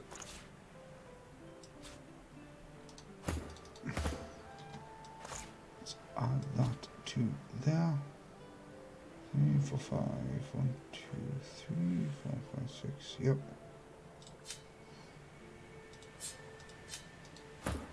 And Arya. Let's have you eat that. You hated your work for the Order. You wanted to be a stonemason, marry the baker. You still dream about it every night. Oh yeah, dude. Rain can remove poison, but it can cause a whole other host of fucking problems. There's a boss fight on the island actually where those problems actually become extremely prevalent. It's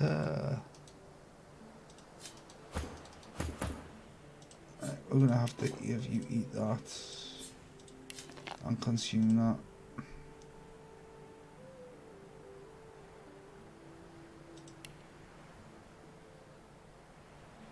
Yeah, there's I'm not sure if you'll know about the frog boss battle, but the frog boss battle is the main one. It causes a lot of fucking problems. Gives a look. Right, we can get all skilled up, which is really fucking handy. Or fuck it. Let's just get all skilled up. And we should do this on pretty much everybody, considering it's the main like growth one. Right, so he's got 14 constitution. Let's give him 1 point into memory and 1 point into strength. Let's give her 2 points into wits.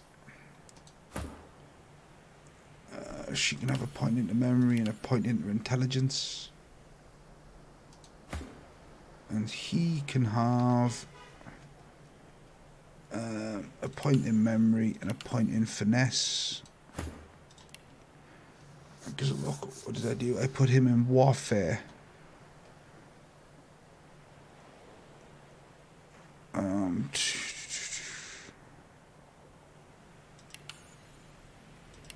Let's give him warfare 4.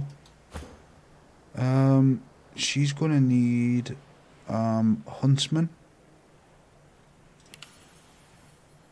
and a point in ranged. She's gonna need Aerothurge, Hydrosophist 3, and then Aerothurge 3, and he needs 2 points in there.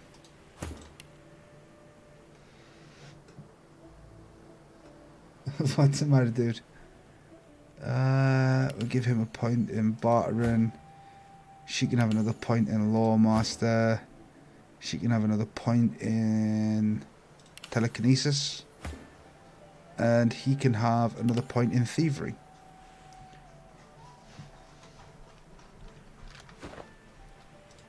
It's like, not a lot of people know that if you walk over here, I've spotted something. you can dig the floor up here in a little bit secret hatch down to where the some certain slugs live.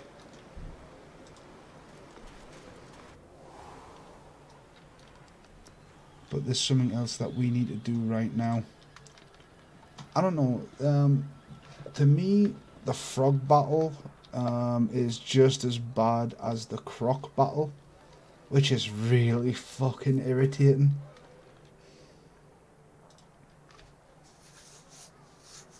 Yeah, the fire slug guys.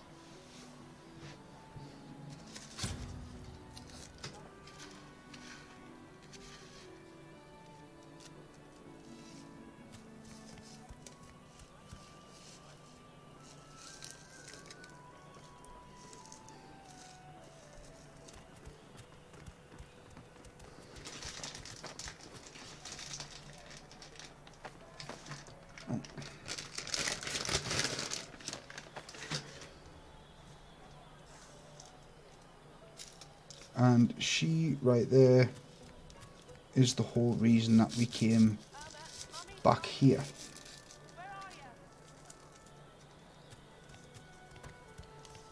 Sorry, I'm just making a cigarette. Have our main character talk to her. I'm looking for an inmate. Check her. He wears a right large bronze ring. Have you seen him? You have seen him? Tell her Tell that me, you've seen a where madman on was the he? beach. And now tell her the truth. And you're very sure it was him? And now hand her his ring as The proof. ring sits heavily in her hand. Her fingertips droop under its weight, and it seems about to fall to the ground. He was my father. Say you're sorry This for her can't loss. be. She stands stock still. And now we right now we tell the characters to run all the way back to the beach that we just came from. Can I just ask, because I don't see any problems in game. What does the FPS look like for the stream?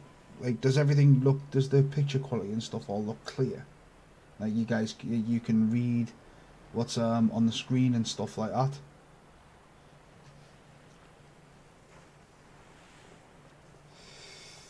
And does it pixelate any?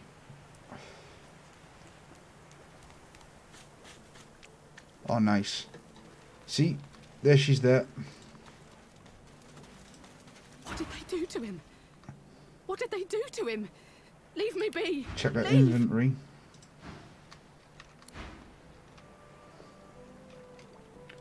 Alright, so now if we surround her. Oh, pardon me. And yeah.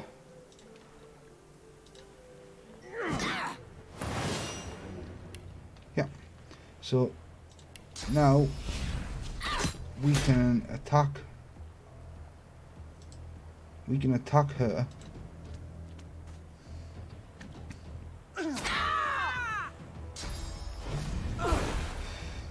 Holy shit.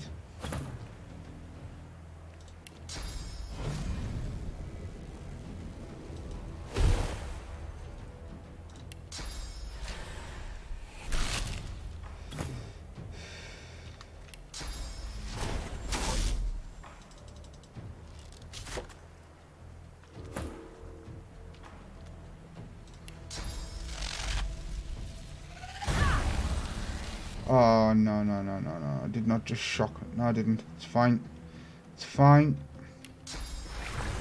We cast rain on her now, though.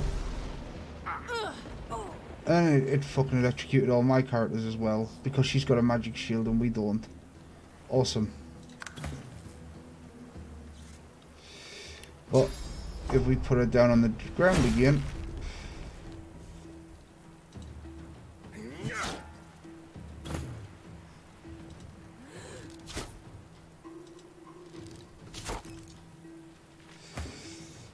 we can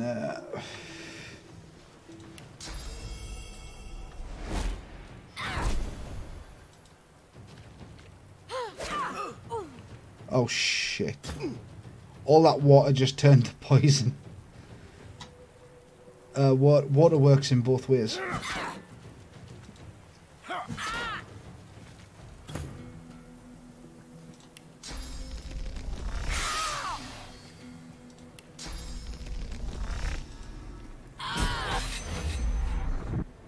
Water definitely works in both ways.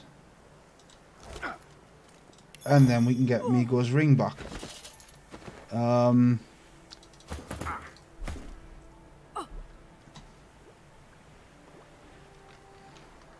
It's no worries, dude. I'm going to be ending the stream very soon anyway. I mean, I've been streaming for like 3.5 hours now.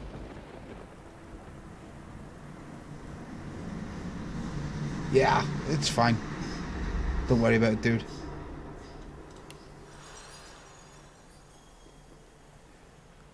I was going to go do the croc fight first, but we'll see. I might just run over there and save so it's all ready.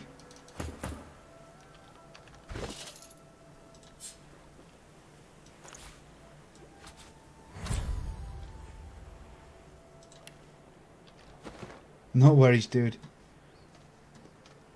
As long as you enjoyed it, that's the main thing.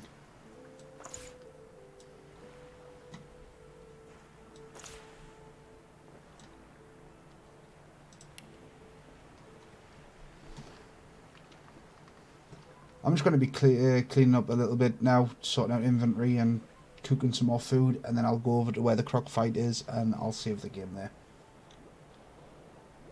Ready for the next stream.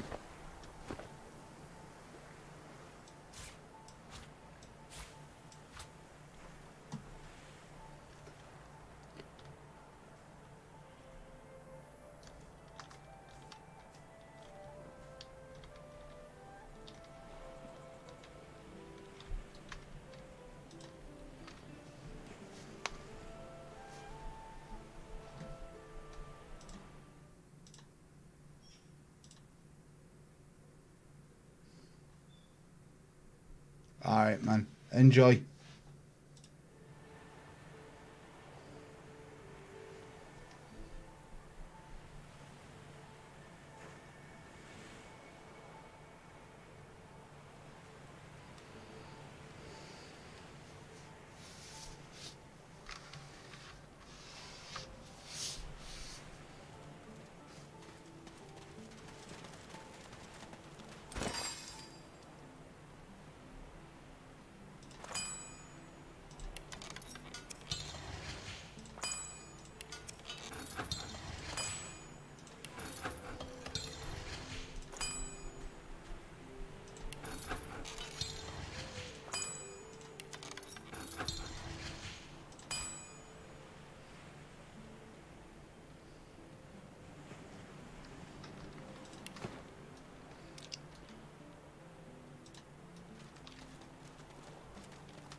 It out all dilly ivy.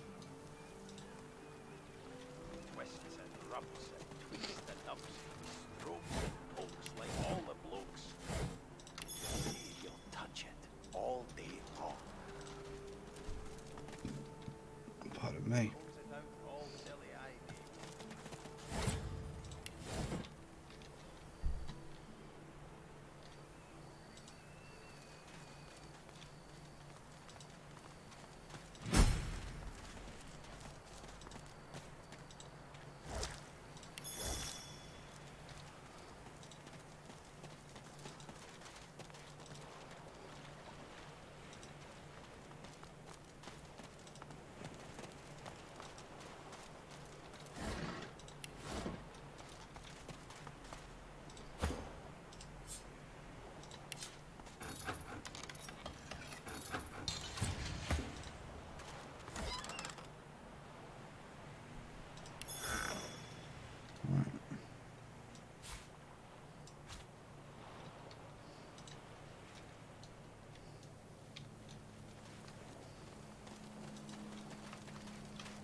Right.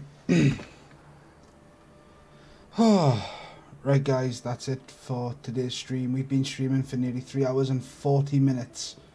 I as always, if you liked the video, hit that thumbs up button. If you didn't like the video, hit the dislike button. That's what it's there for.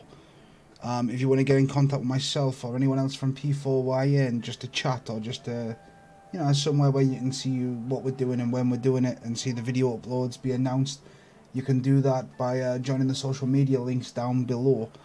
We have the Discord, which is open to everybody. We have our neglected Facebook page and the Twitter. All of them are at P4YN in UK. Honestly, if you like the video and you know, it's comments and stuff like that, I really do appreciate absolutely everything that you guys provide towards the streams. And I know it's been a while since I streamed, but I will continue on with this, and we'll do another stream of this very soon. This is like there's the fucking trains again. This is like an in-depth guide to the Fort Joy section of the game, and we haven't even broken into the fort or anything yet, so make sure to check out the next stream. Alright guys, and as always, I will see you all in the next live stream.